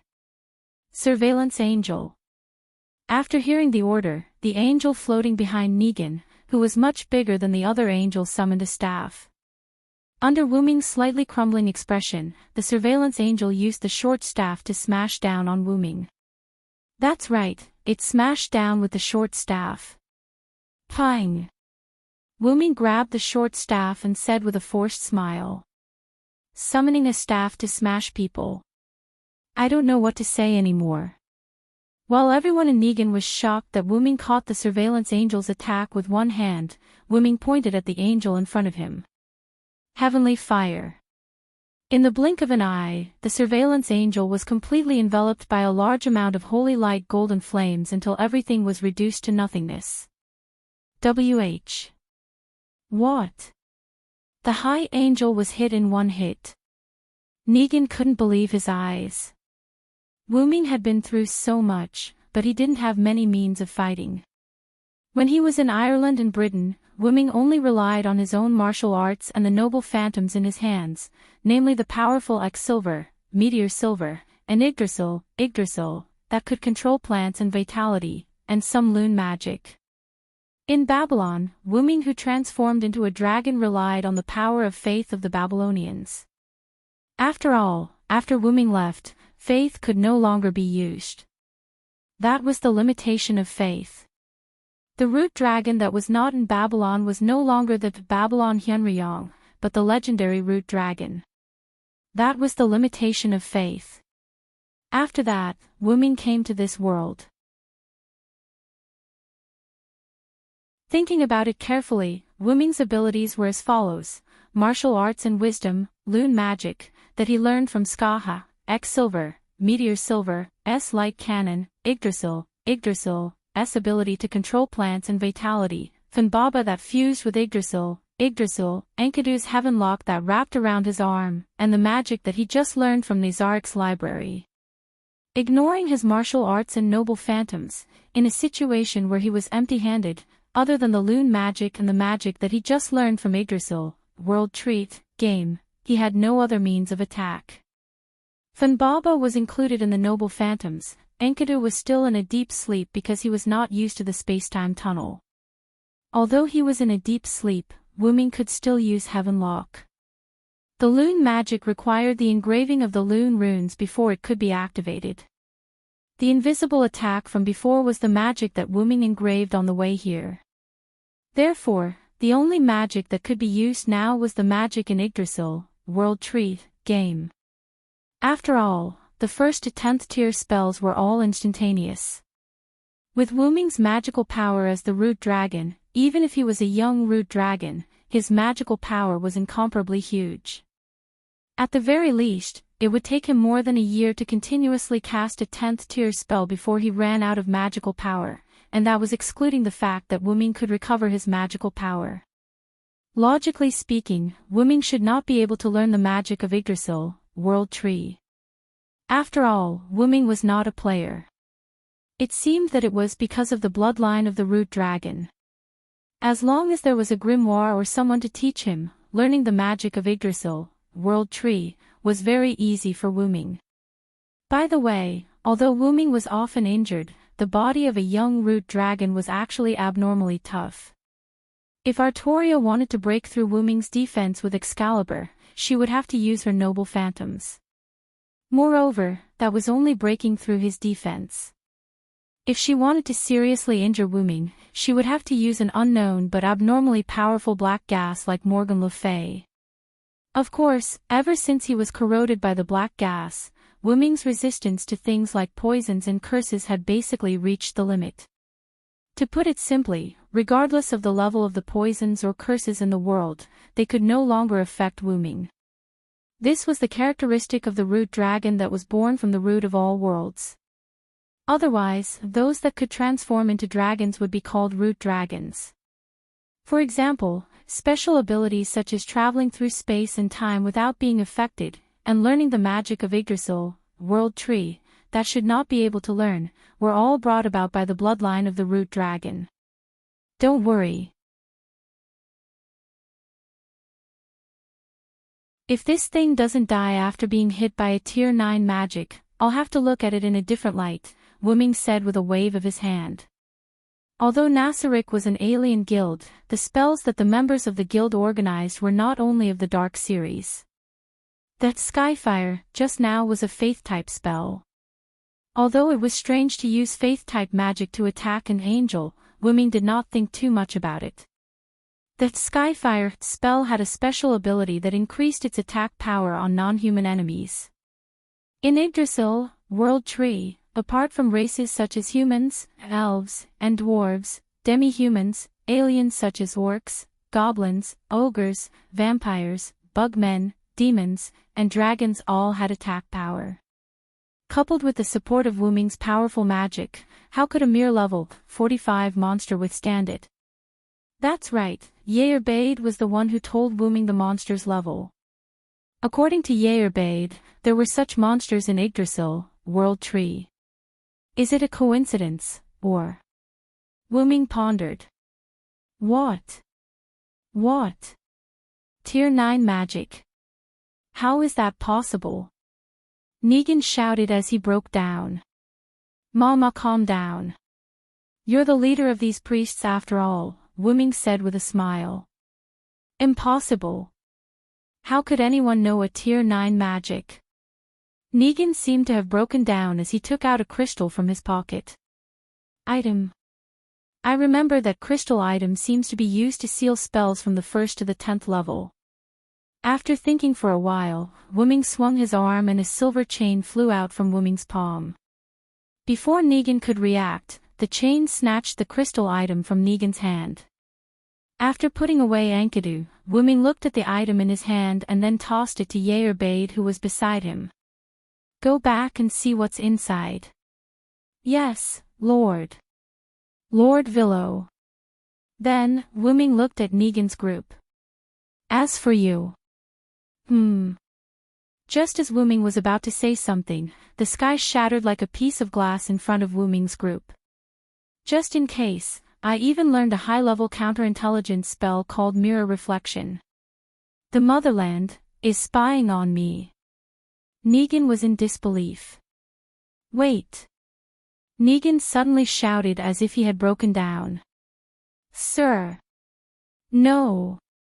My lord, no, I'm fine by myself, please let me go, I'll give you any amount of money, I beg you. Don't embarrass yourself here, lowly creature. Yerbade suddenly shouted. The only thing you can do now is to quietly kneel on the ground and gratefully accept Lord Villo's gift of death. Low-class, creature. Purgatory said in an uncertain tone. Maw. Since Yerbade said so. Wu Ming closed his eyes and opened them again. A golden vertical pupil appeared in Wu Ming's eyes. Accept your fate, lowly creature.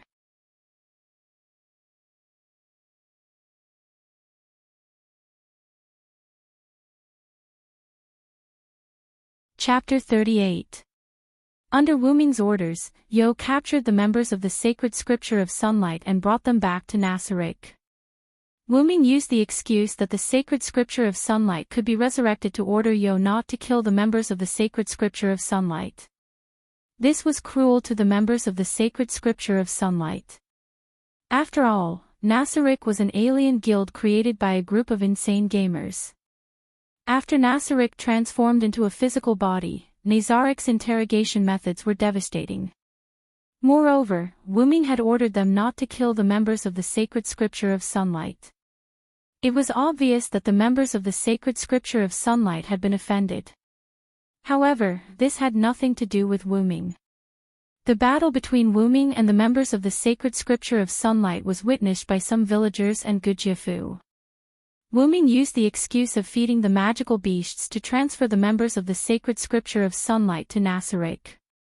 Since he had gathered enough information about this world, Wu Ming decided to bid farewell. Is that so?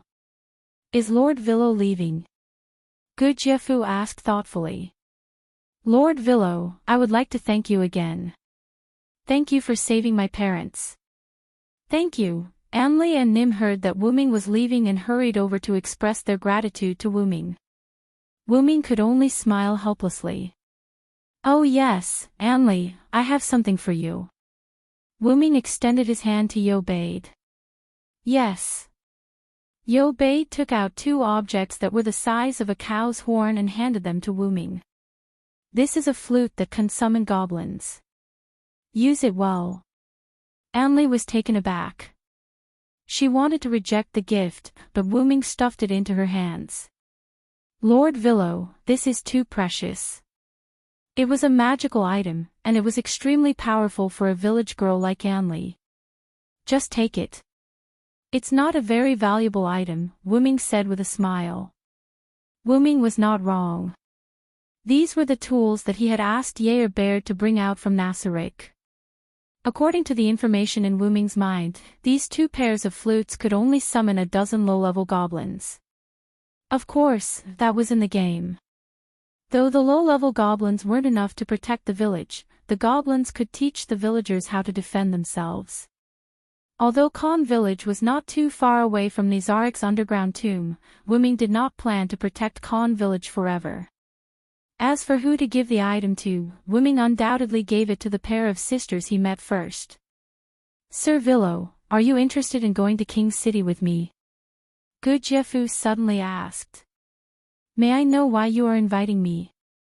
From the battle between you and those people, I can see that Sir Villo is a very powerful magical chanter. After all, I am a citizen of the kingdom, and it is necessary for me to recruit talents for the kingdom, Gu Jiefu said seriously. Please forgive my refusal, Sir Gu Jiefu. I still have some family members to take care of. I won't go to King's City with you, Wu Ming said naturally. When Yair Baird heard the word family, her expression under the helmet instantly became emotional. Is that so? That's a pity. Then, I wish Sir Villo a safe journey. Gu Jiefu was not angry at Wu Ming's refusal. He only smiled faintly. If I have the chance to go to King's City, I would like to ask Gu Jiefu to lead the way for me, Wu Ming said jokingly. Of course, Gu Jiefu said, leave it to me. After that, Wu Ming summoned Fan Baba from the forest near Khan village. Sister, look, it's that beautiful deer. Don't talk nonsense, Nim. That's Sir Villo's magical beast. So this is Sir Villo's magical beast. It's really an excellent magical beast, Gu Jiefu praised. Wu Ming also got on the Fan Baba with Yair Baird. He waved at Gu Jiefu, Anli, and the others and walked into the distance. After a while, Wu Ming noticed that Yair Baird, who was sitting behind him, seemed to have some questions. What's the matter, Yair Baird? Yair Baird hesitated for a while and asked.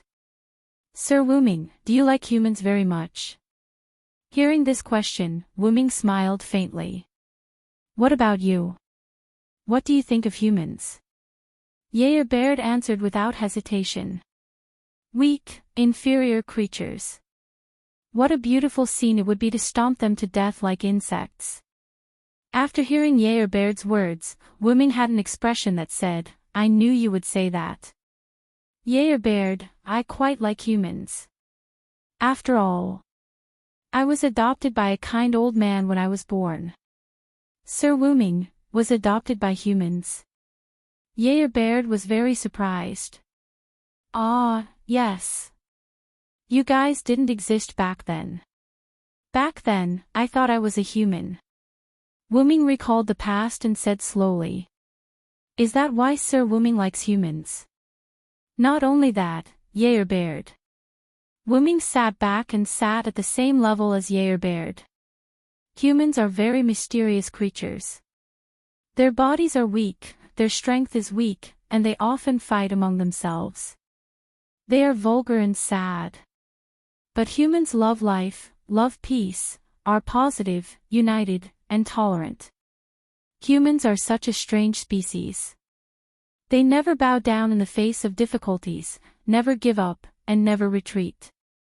They have the courage to face everything. They know how to learn and know how to create. Even if their innate abilities are insufficient, they will work hard to grow. Wu Ming looked at Yair Baird. Yair Baird, I don't expect you to treat humans well. At the very least, don't be so hostile to them.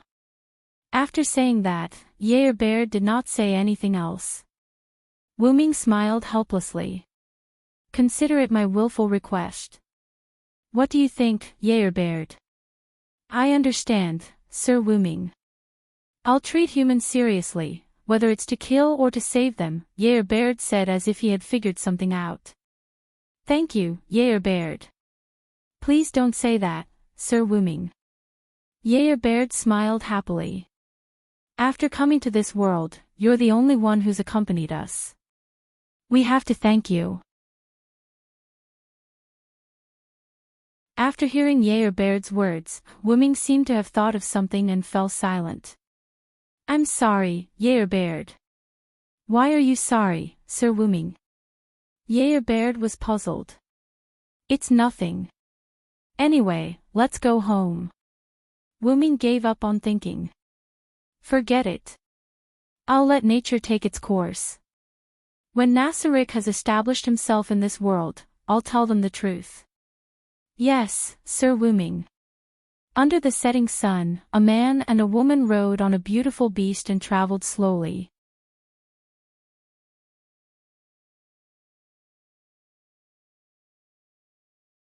Chapter 39.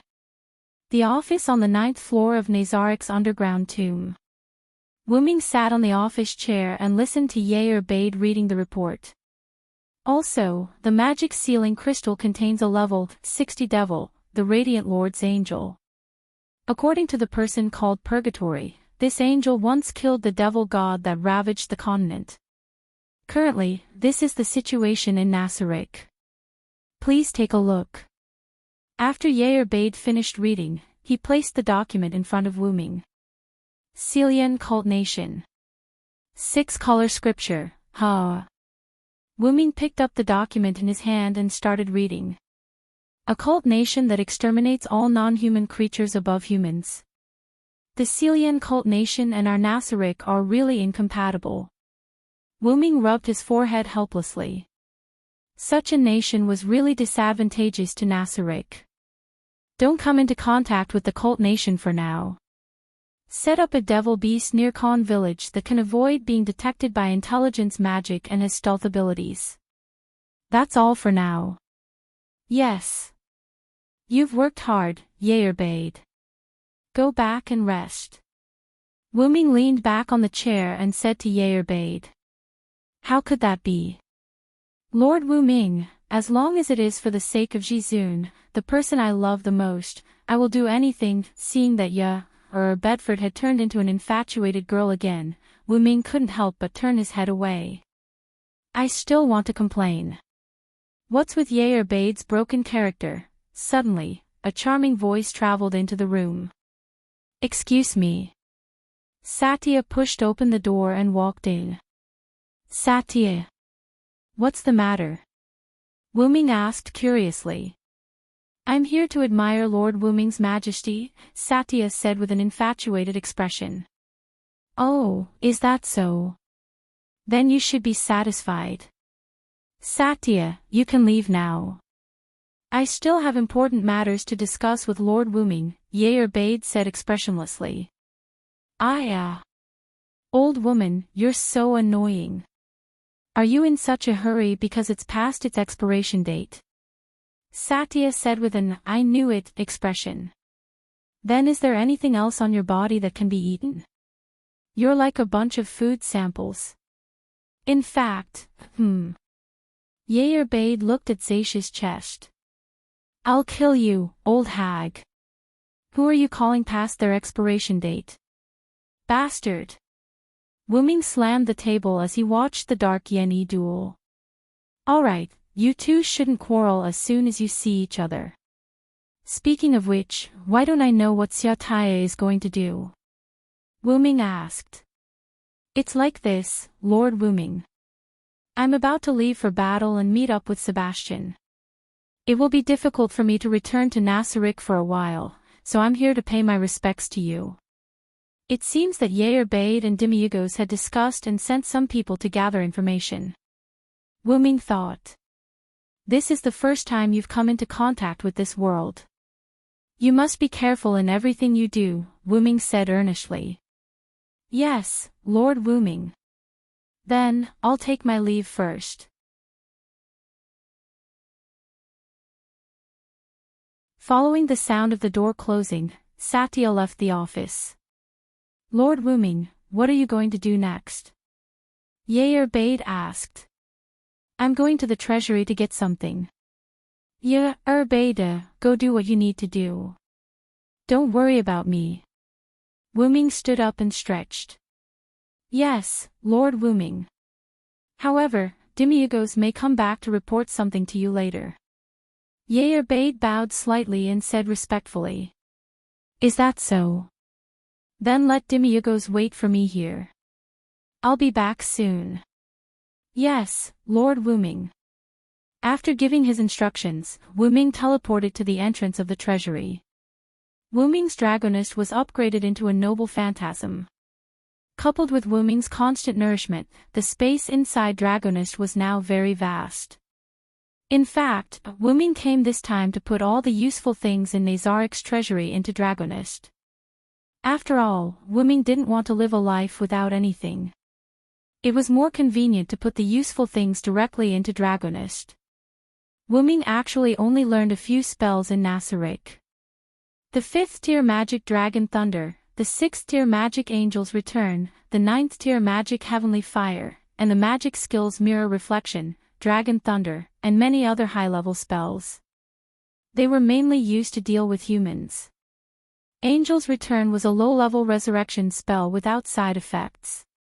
Wuming chose to learn this resurrection spell because he didn't know the performance of resurrection magic, such as the resurrection target's level must not exceed 50, the corpse's integrity, and so on.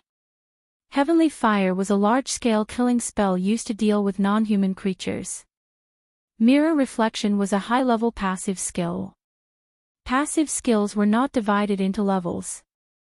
They were only divided into high-level, intermediate, and low-level. This skill was not only used to guard against intelligence detection magic, but also had absolute resistance to mind control, mind reading, and other mental attacks. That was the advantage of the game. After all, a game couldn't be so detailed. For the time being, Wuming learned these few spells. There were several more practical Wuming spells that Wuming didn't learn yet. For example, Advanced Item Creation, Advanced Item Destruction, Advanced Item Identification, Portal, and so on. The magic books Wuming sorted out before were the magic books for these skills. After Wuming talked to Pandora Yakut, the keeper of the treasure vault, he took some of the treasures that were unnecessary or redundant for Nazarik. Because the game has become reality, Wuming had no way to know the function of the items in the treasure vault except for the special interpretation items. Fortunately, the Staff of Anziwergong works.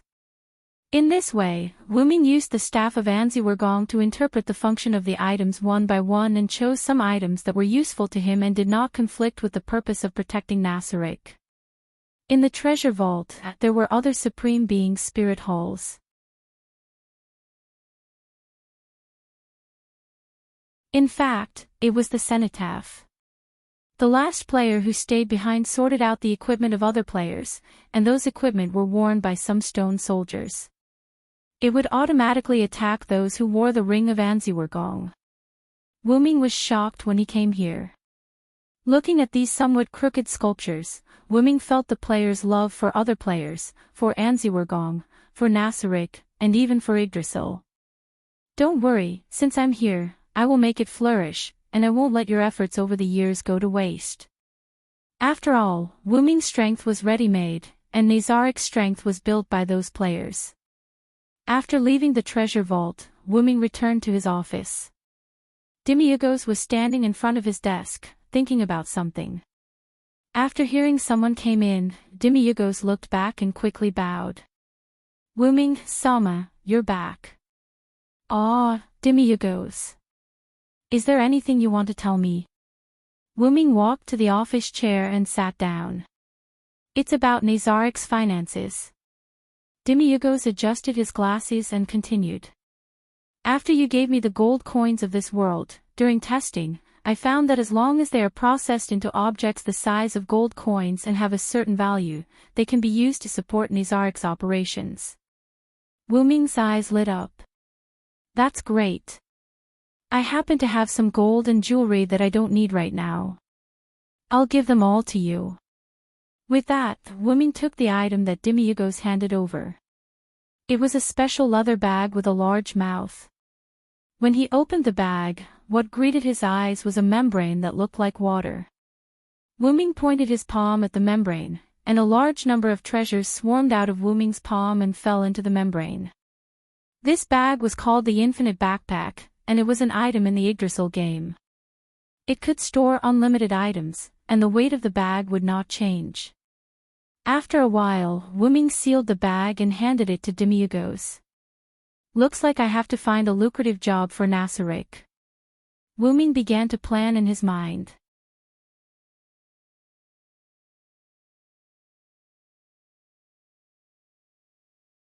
Chapter 40.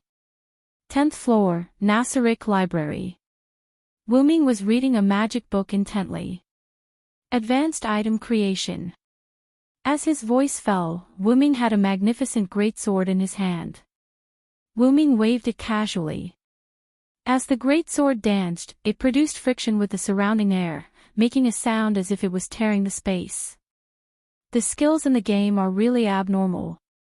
With high-grade item creation alone, you can create weapons with high durability and power. High-level item creation was a skill that could create simple weapons or items in Yggdrasil, but its effect in the game was a bit weak. After all, powerful weapons or items in the game couldn't be created with high-level item creation. For example, divine artifact and world-level items. It stood to reason that this skill shouldn't change even after the game was transformed into reality, but advanced item creation. As he chanted the spell, a silver chain appeared in Wu Ming's hand. Then Wu Ming chanted another spell. Advanced item identification. Wu Ming said as if he understood something. So that's how it is, you can even create Enkidu. Is it because I'm not a player in the game, so I can use this skill? The Enkidu created with advanced item creation had the same effect as the original Enkidu. The more magical power provided during the creation, the stronger the chain would be. But there was a drawback: the items created with advanced item creation would not have any growth, and it couldn't increase the magical power output to improve its performance. That was the only drawback. However, Wu Ming took advantage of one of the advantages of advanced item creation. The created items would not disappear because of being placed for a long time, they would only be destroyed. In other words, as long as it was maintained, the created items would always exist. Of course, it still depended on what kind of item was created. If it was a weapon, it would be fine, but if it was a crystal item, it would disappear and turn into powder after a few uses. Advanced item destruction. With a bang, the great sword that Wu Ming had created earlier turned into motes of starlight and disappeared into the air. This skill isn't bad either. If I use it, it can completely rival shatter magic. Crushing magic, as the name suggested, was a type of magic that specialized in crushing. It was extremely dangerous. If something went wrong, even the caster himself would be crushed. Well, let's leave it at that for now. Wu Ming put away the fake heaven lock in his hand. Let's go to Yolander to exchange some gold coins later. 500 gold coins. What do you think? 1,000 gold coins. Dong. Deal, deal. Walking out of the shop, Wu Ming shook the money pouch in his hand. Seriously, this shop owner is really interesting. He actually wants to buy the weapon I created for 500 gold coins. Does he think I'm easy to bully? Wu Ming said in boredom as he looked at the bulging money pouch in his hand. I didn't expect there to be such a thing as platinum coins. Is it worth 10 times more than gold coins? As for whether the shop owner lied to him or not, Wu Ming wasn't worried. After all, Wu Ming found a large shop with a good reputation. Even if he was cheated, Wu Ming still had the means to find the shop owner. It's almost time, it's time to go back. Wu Ming found a rather secluded alleyway. Portal. As the voice fell, a constantly changing black and red circular portal appeared in front of Wu Ming. Without hesitation, Wuming walked in. In a conference room similar to a luxurious living room, a group of guardians sat there discussing something. A constantly changing black and red circular portal appeared in the room. A group of guardians immediately stood up and put on a respectful look. Wuming walked out of the portal. Wuming, Sama. Wuming waved his hand, stopped the guardians from saluting, and sat on the main seat. Clatter. With the sound of gold coins colliding, a bag of platinum coins fell on the table.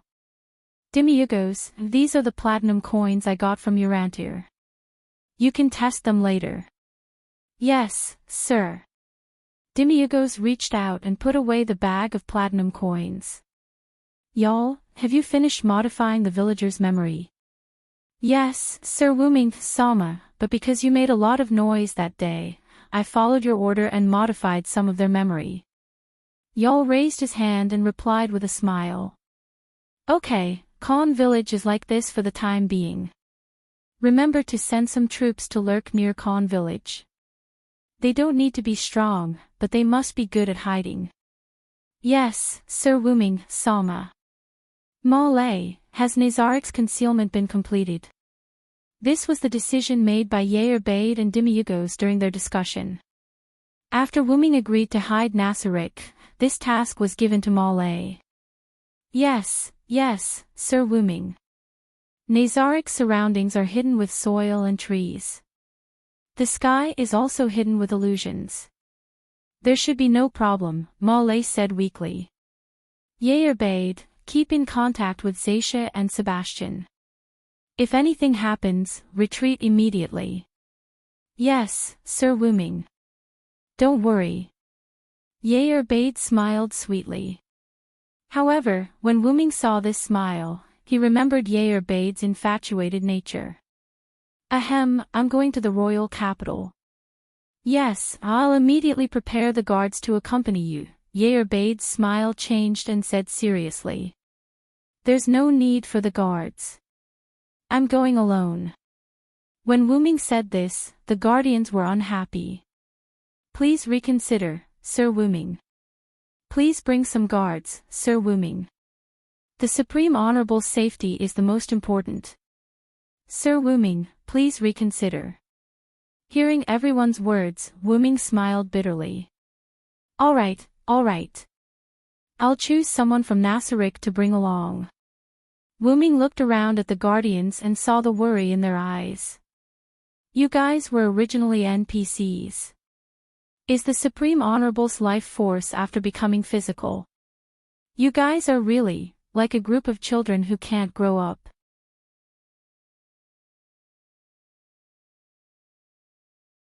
To be honest, Wuming already had a sense of belonging to Nasarik.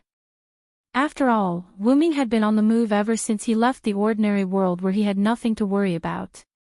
From the country of shadows to Connaught, from Britain to Babylon, although he stayed in some places for longer periods of time, Wuming was still a passerby. And it was unintentional that he came to this world. Really?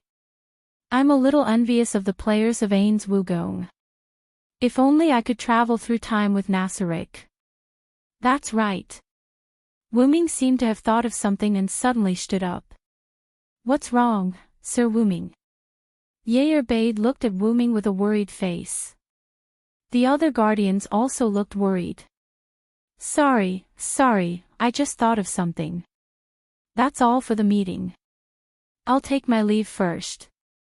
After saying that, Wuming hurriedly opened the portal and stepped in, leaving a group of guardians staring at each other in bewilderment.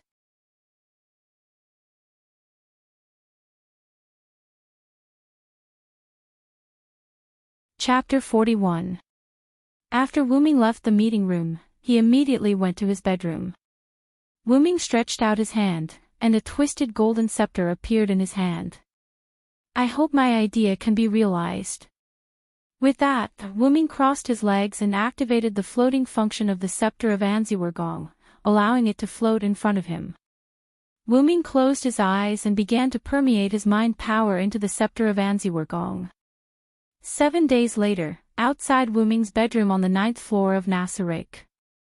A group of guardians surrounded Wu Ming's bedroom door. Annabelle, what happened to Master Wu Ming?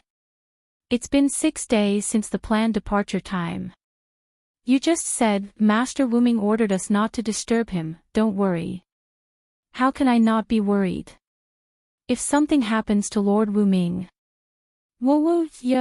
Beta had a heartbroken expression on his face as he yelled heartbreakingly at a female servant who was standing guard outside the door.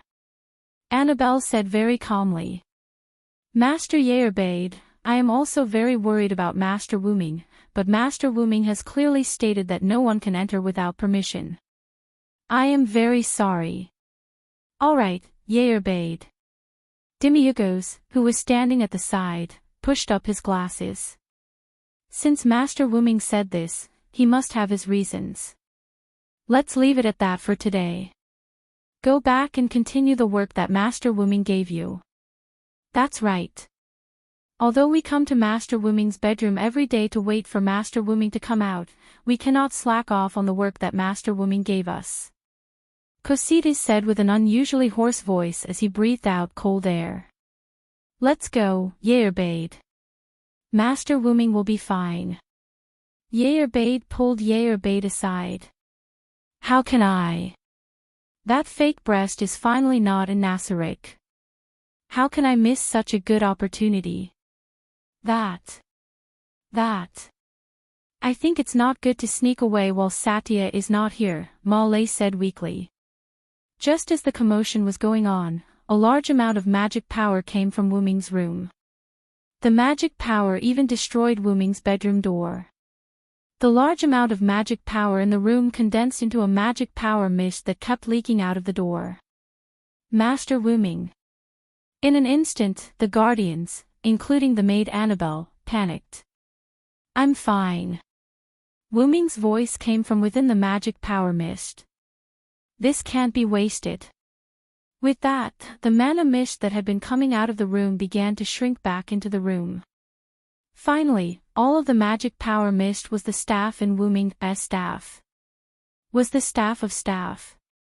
However, at this time, although the appearance of the staff of staff did not change, the guardians who had been lucky enough to see this staff found that Nazaric's secret treasure, the staff of staff, had become more sacred.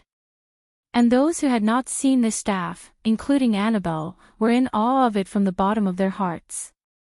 Master Wu Ming.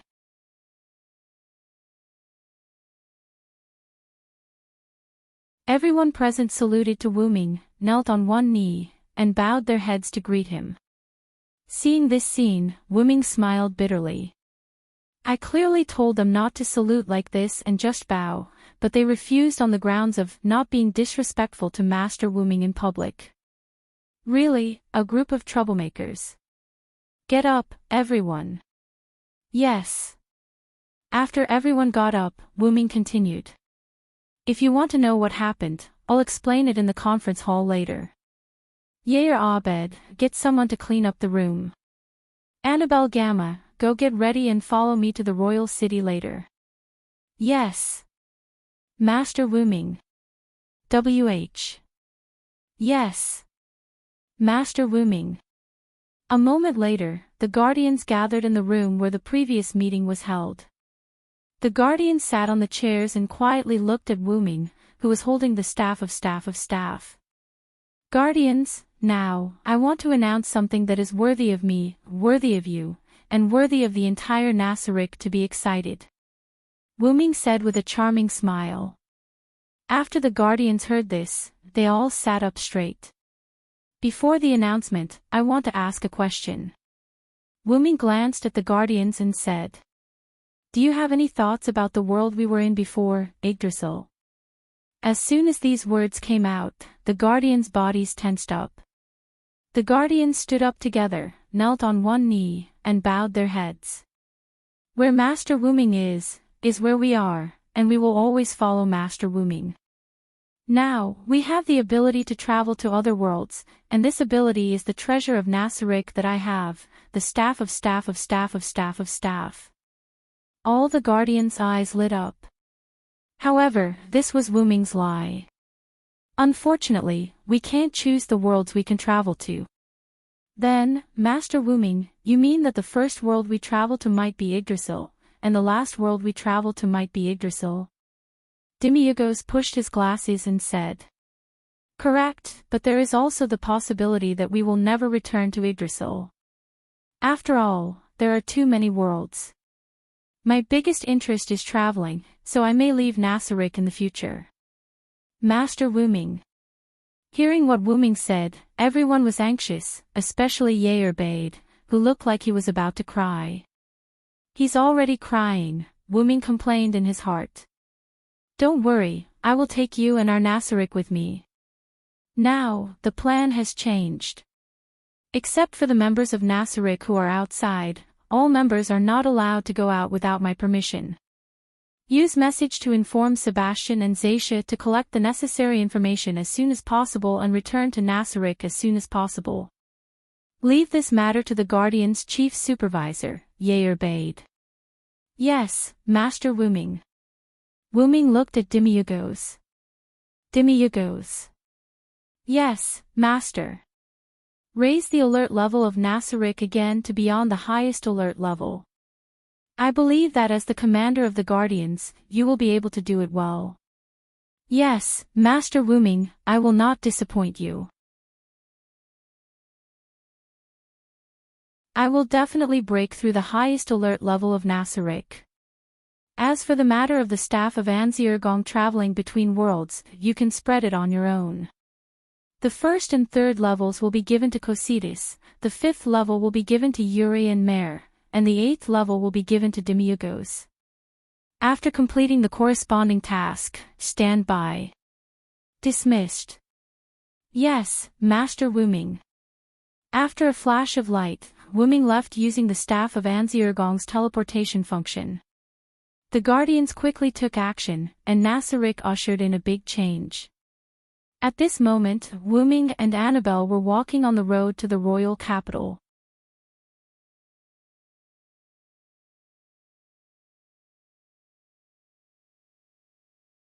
Chapter 42.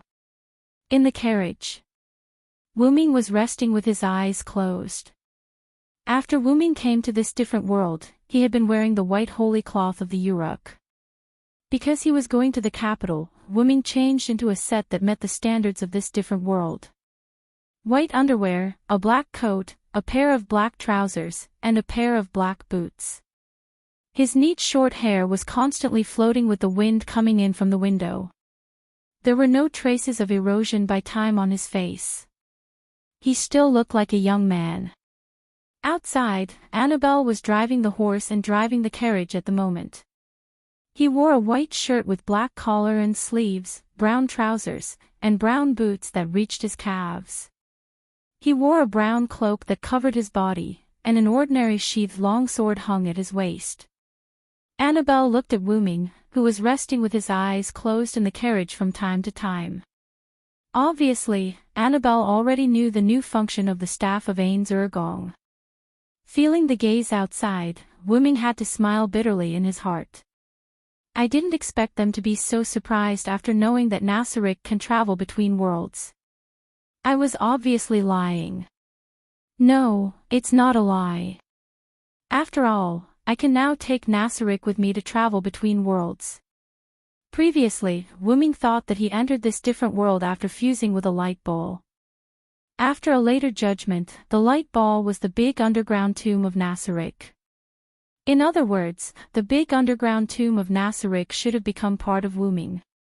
But because of the nobility of Wuming's bloodline, his bloodline was automatically expelled from the big underground tomb of Nasarick after Wuming entered this world.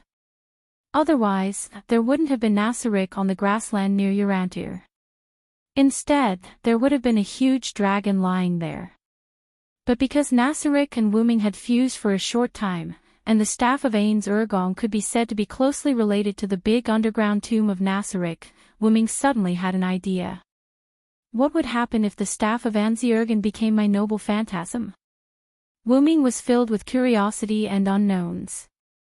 That was why Wuming went into seclusion in his bedroom for 7 days despite his plans being disrupted. These 7 days were used to upgrade the staff of Anzirgong into a noble artifact. As Wuming had fused with Nazarik's underground grave for a short period of time, the time it took for Wuming to transform the staff of Anziwergong into a relic was much shorter than the time it took for other relics to evolve. After the staff of Anziwergong was transformed into a relic, it had two abilities. Firstly, it was because the staff of Anzurgen had a large number of magic skills.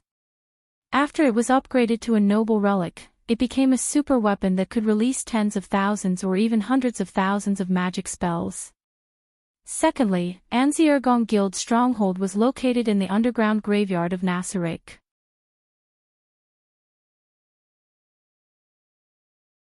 The staff of Anziwergong was the guild weapon of Anziwergong Guild.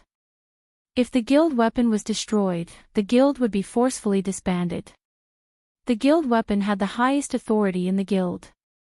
After the staff of Anziwergong was upgraded into a noble relic, its ability became to store the underground graveyard of Nasarik into the staff of Anziwergong. It could also form an enchantment that eroded the world, and summon the underground graveyard of Nasarik to its master in the form of magic. In short, it was the reality marble of the world in the shape of the moon. The magic that could instantiate the scenery in one's mind was called reality marble. Once the reality marble was activated, it would change the surrounding space into a completely different scenery, shaping the caster's mind, and eroding the real world. That was why Wuming said that the staff of Anziwergong could allow the underground graveyard of Nasarik to travel between worlds. However, what I care about is the second ability of the noble relic, the staff of Anziwergong. The biggest advantage of the reality marble was that everything in the enchantment was immortal. The people or things in the Nazarik's underground graveyard were killed or destroyed, and they would only turn into magic residue, drifting away with the wind, and it had no effect on the people or things themselves. Even if they were destroyed, killed, or even destroyed the entire reality marble, as long as the caster had enough magic power, he could summon them again. In that case, Wuming could use the second ability of the staff of Anziwergong without worrying about the guardian's safety. That's great. Wuming couldn't help but say what was on his mind. What's wrong, Wuming-sama? Annabelle, who was outside the carriage, couldn't help but ask. No, nothing. Wuming smiled helplessly. Then he remembered something and said. Didn't I tell you to call me Villo-sama, Villo there answered. The carriage stopped. Yes, Wuming-sama. Annabelle instantly ran to the carriage, knelt on one knee, and said with her head down. It's Villo. Mr. Villo. Wuming raised his voice and shouted. Yes, Mr. Villo-sama. Wuming was silent for a while. Forget it, just call me that, let's move on. Yes. Mr. Villo-sama. Wuming felt like the glass in his heart was broken. Wuming-sama, we're here. Hearing Annabelle's words, Wuming opened his eyes. He poked his head out and looked at the slightly plain gate of the royal city. We're finally here. In fact, Wuming was a little anxious about coming to the royal city before he upgraded the staff of Anziwergong into a noble artifact. After all, Nasarik wanted to survive in this world, and it was inevitable that he would have to deal with the natives of this world. However, after finding a way to take Nasarik out of this world, Wuming was not so anxious about Nasarik taking root in this world.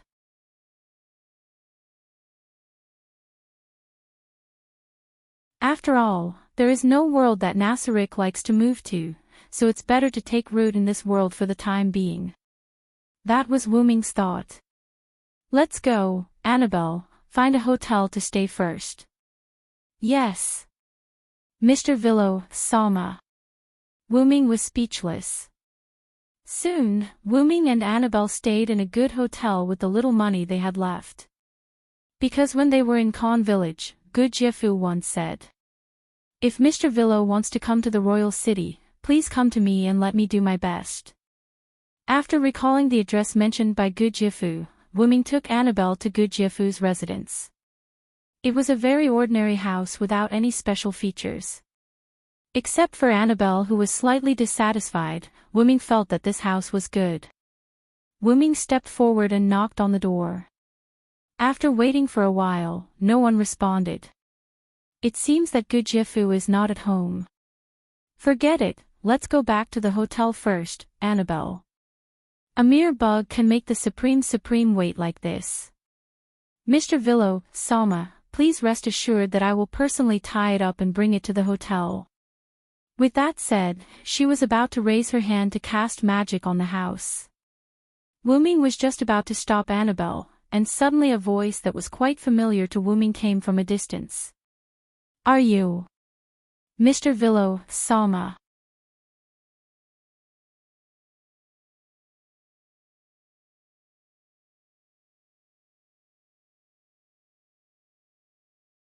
Chapter 43. Wu Ming looked at the source of the voice. A strong man in his 30s stood there in plain clothes. Long time no see, Sir Gujifu. Wu Ming waved and smiled. Please forgive me for not being able to entertain you at my humble abode.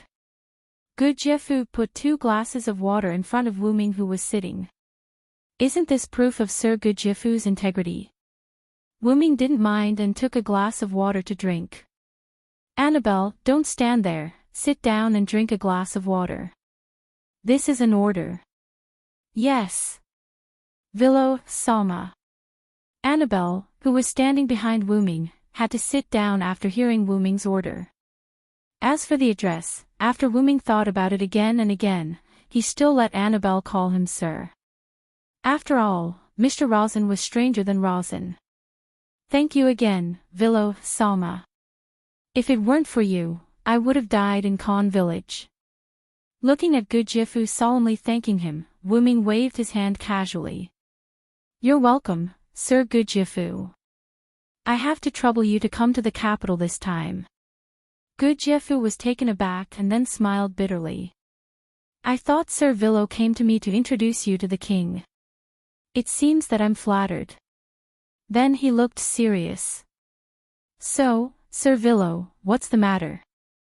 Wu Ming stretched out his hand, and a 3-fist-sized rectangular gray-black metal appeared in his hand. This is steel. Gujifu was more excited after seeing it.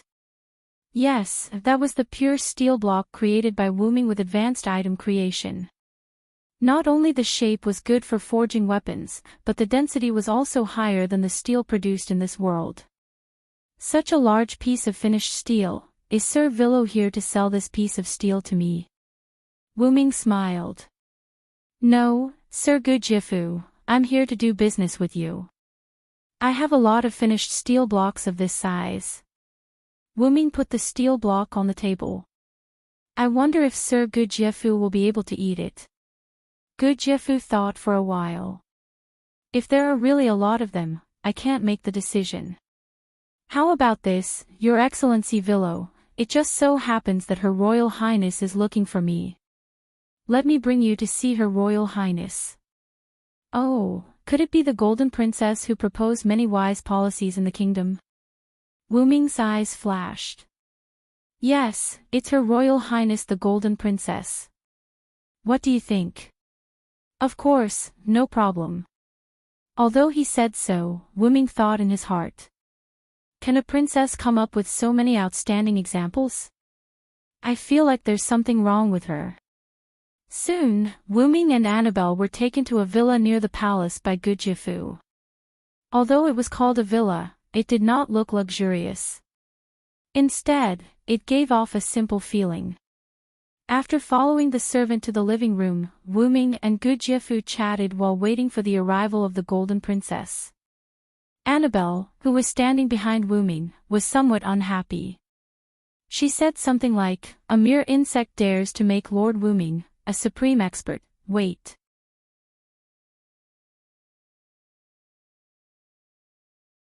This subordinate will definitely make her pay the price. Although Wu Ming deliberately suppressed it, Gujifu didn't hear it. After a while, a sweet voice came. I'm sorry to keep you waiting. Wu Ming looked at the source of the voice. What caught Wu Ming's eyes was the golden blonde hair. The visitor was wearing a white princess dress with other colored decorations. She wore necklace-like ornaments on her neck and forehead, and a golden petite crown on her head. "Sorry to keep you waiting, Mr. Gudjiafu. I heard that you brought someone important, so I prepared a little. It's my fault for not asking Her Royal Highness in advance." After some small talk, Gudjiafu introduced Wuming to the princess. "This is the Vilo Silenceword who saved my life in Khan village." Gudjiafu then introduced the princess to Wuming. "This is the third princess of the kingdom, Lady Lana." The princess looked at Wuming. "Thank you, Mr. Vilo Silenceword. Thank you very much for saving Mr. Gudjiafu." Lana thanked Wuming as soon as she came up. "I'm Lana Ter Chardon Lal Van Seve. I'm sorry I didn't see your name on the newspaper." Wuming looked at the naive Lana without any change in his expression. "It's my honor to see a commoner like me, Princess Lana," Wuming said half-jokingly. "You're funny, Mr. Silenceword." Lana covered her mouth and laughed. Wuming looked at the beautiful person in front of him and thought. Lana Ter Chardon Lal Van Seve, the third princess of the kingdom of Rystige. She was known for her beauty and wisdom, and was praised as the Golden Princess by the people. But she looks a little like Morgan Le Fay. "So, Mr. Gudjiafu, why did you bring Mr. Silenceword to see me?" Princess Lana asked the question in her heart. "It's like this, Your Royal Highness." Gudjiafu took out the stainless steel that Wuming provided and explained the purpose of Wuming's visit to Princess Lana. "So that's how it is." Princess Lana, who understood the cause and effect, had a look of sudden realization. "Don't worry, Mr. Silenceword. I will help you find a trustworthy merchant. Please allow me to purchase some of your stainless steel as a member of the royal family." Wuming didn't have a problem with that. "I don't have a problem with the kingdom buying it all. After all, I'm just a merchant here to sell things, Your Royal Highness." Wuming smiled. "Just call me Lana. I believe that a person who saved the kingdom's warrior captain must be a good person." Lana smiled at Wuming. This sentence surprised Wuming. After all, in Wuming's eyes, he wasn't a good person. Whether it was in Connaught, Britain, Babylon, or now Nasaric, Wuming was always protecting his own interests. In order to let Maeve let him go, Wuming promised Maeve to help him finish the war. In order to protect Britain, Wuming had done a lot of dirty things. He had thought of buying goods and murder countless times.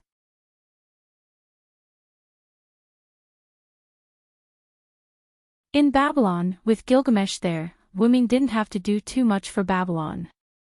However, it was also because Wuming couldn't defeat the gods of Sumer pantheon and could only bluff. Otherwise, Wuming wouldn't have left with Enkidu who faked his death. In Nasaric, the original Nasaric people were people with a negative sense of justice. Wuming didn't ask them to change. He only advised a few people not to be too hostile towards humans. Of course, that was only towards people who were kind. As for people who were full of evil intentions and scum, even if they were killed by the people of Nasaric, Wuming wouldn't bat an eye. Wuming was such a person who was full of egoism and did as he pleased. Hearing Lana praise Wuming as a good person, Wuming was a bit absent-minded. "Since it's daily, Princess Lana should also call me a Vilo. Otherwise, it wouldn't be fair," Wuming said. "Yes, Mr. Vilo. Well, since they don't have any evil intentions, I don't need to care whether they miss Morgan Le Fay or not. It doesn't affect me anyway." Just like that, Wuming's merchant plan was successfully carried out. Just as Wuming and Lana were happily talking, a young man came into the room.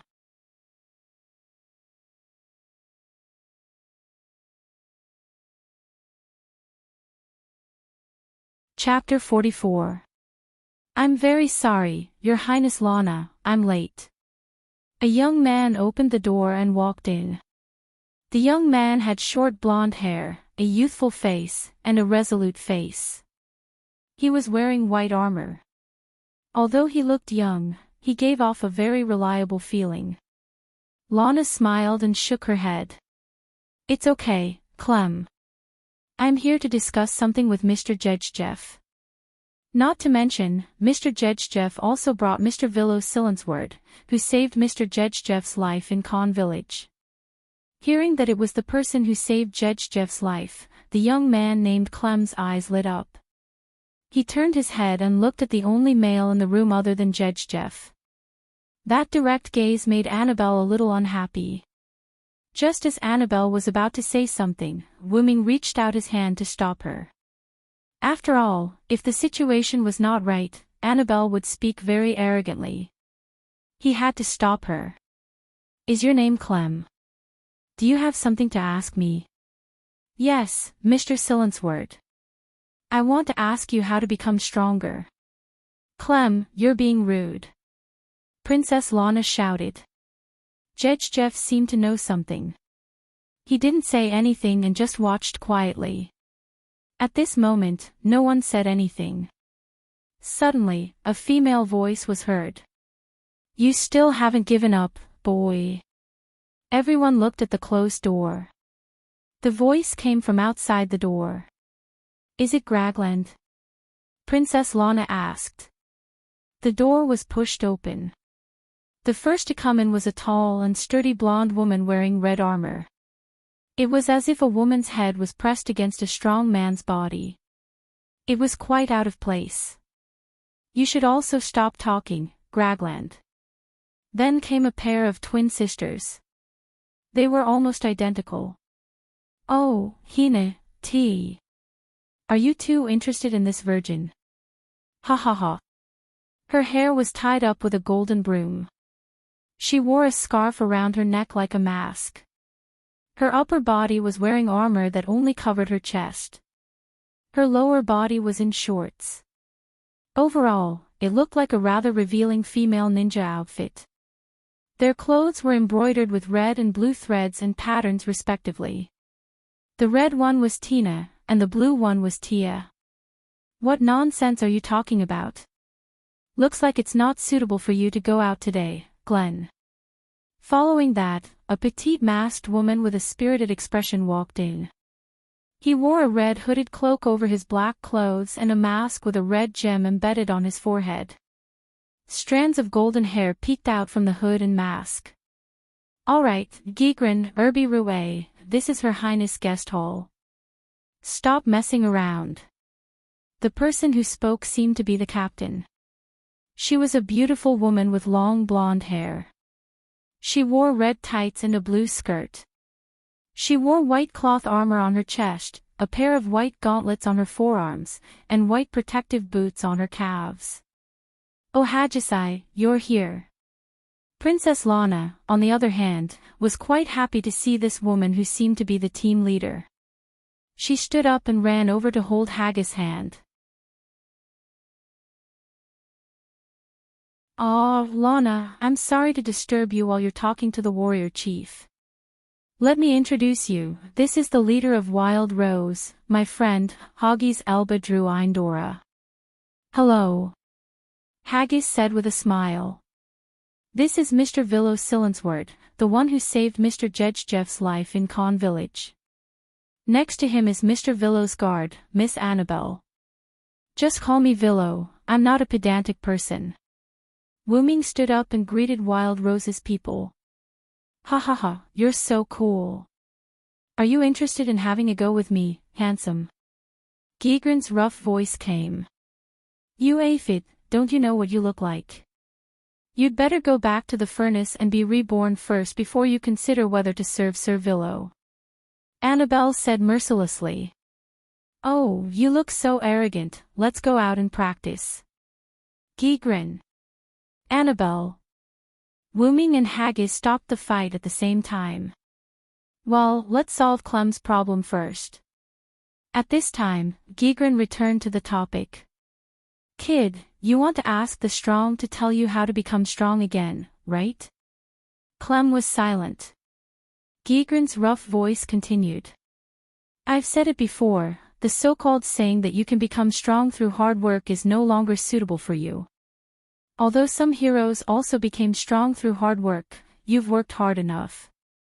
I believe that no one in the kingdom can be said to be more hardworking than you. Give up, kid, you can't become strong anymore. Geegren's words made Clem's face pale, but from his determined eyes, it was clear that Clem had no intention of giving up.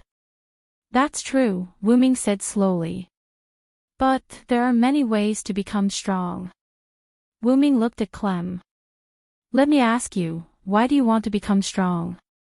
Clem looked at Princess Lana, and then looked at Wuming. I want to become strong, to be able to protect Princess Lana.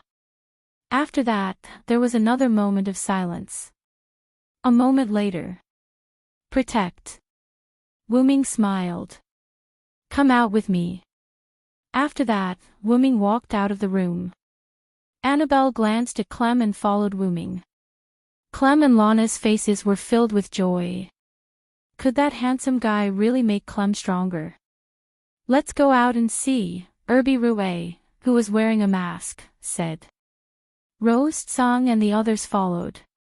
In the courtyard. Wuming and Clem stood opposite each other. Don't you need a weapon? Clem asked. Wuming smiled and shook his head. Come at me with all you've got, Clem. Otherwise, you won't have the chance later. Although his words were arrogant, Wuming was not wrong. Then I'll go, Mr. Sirenhold. After that, Clem rushed forward with his sword. Clem swung his sword down, but Wuming's body swayed and dodged the attack. Seeing how easily Wuming dodged his attack, Clem swung his sword harder and faster, while Wuming continued to dodge. Clem had already swung his sword a dozen times, but none of them hit Wuming, and Wuming did not even take half a step back. Clem, have you heard of a saying? Wuming kept dodging Clem's attacks and said.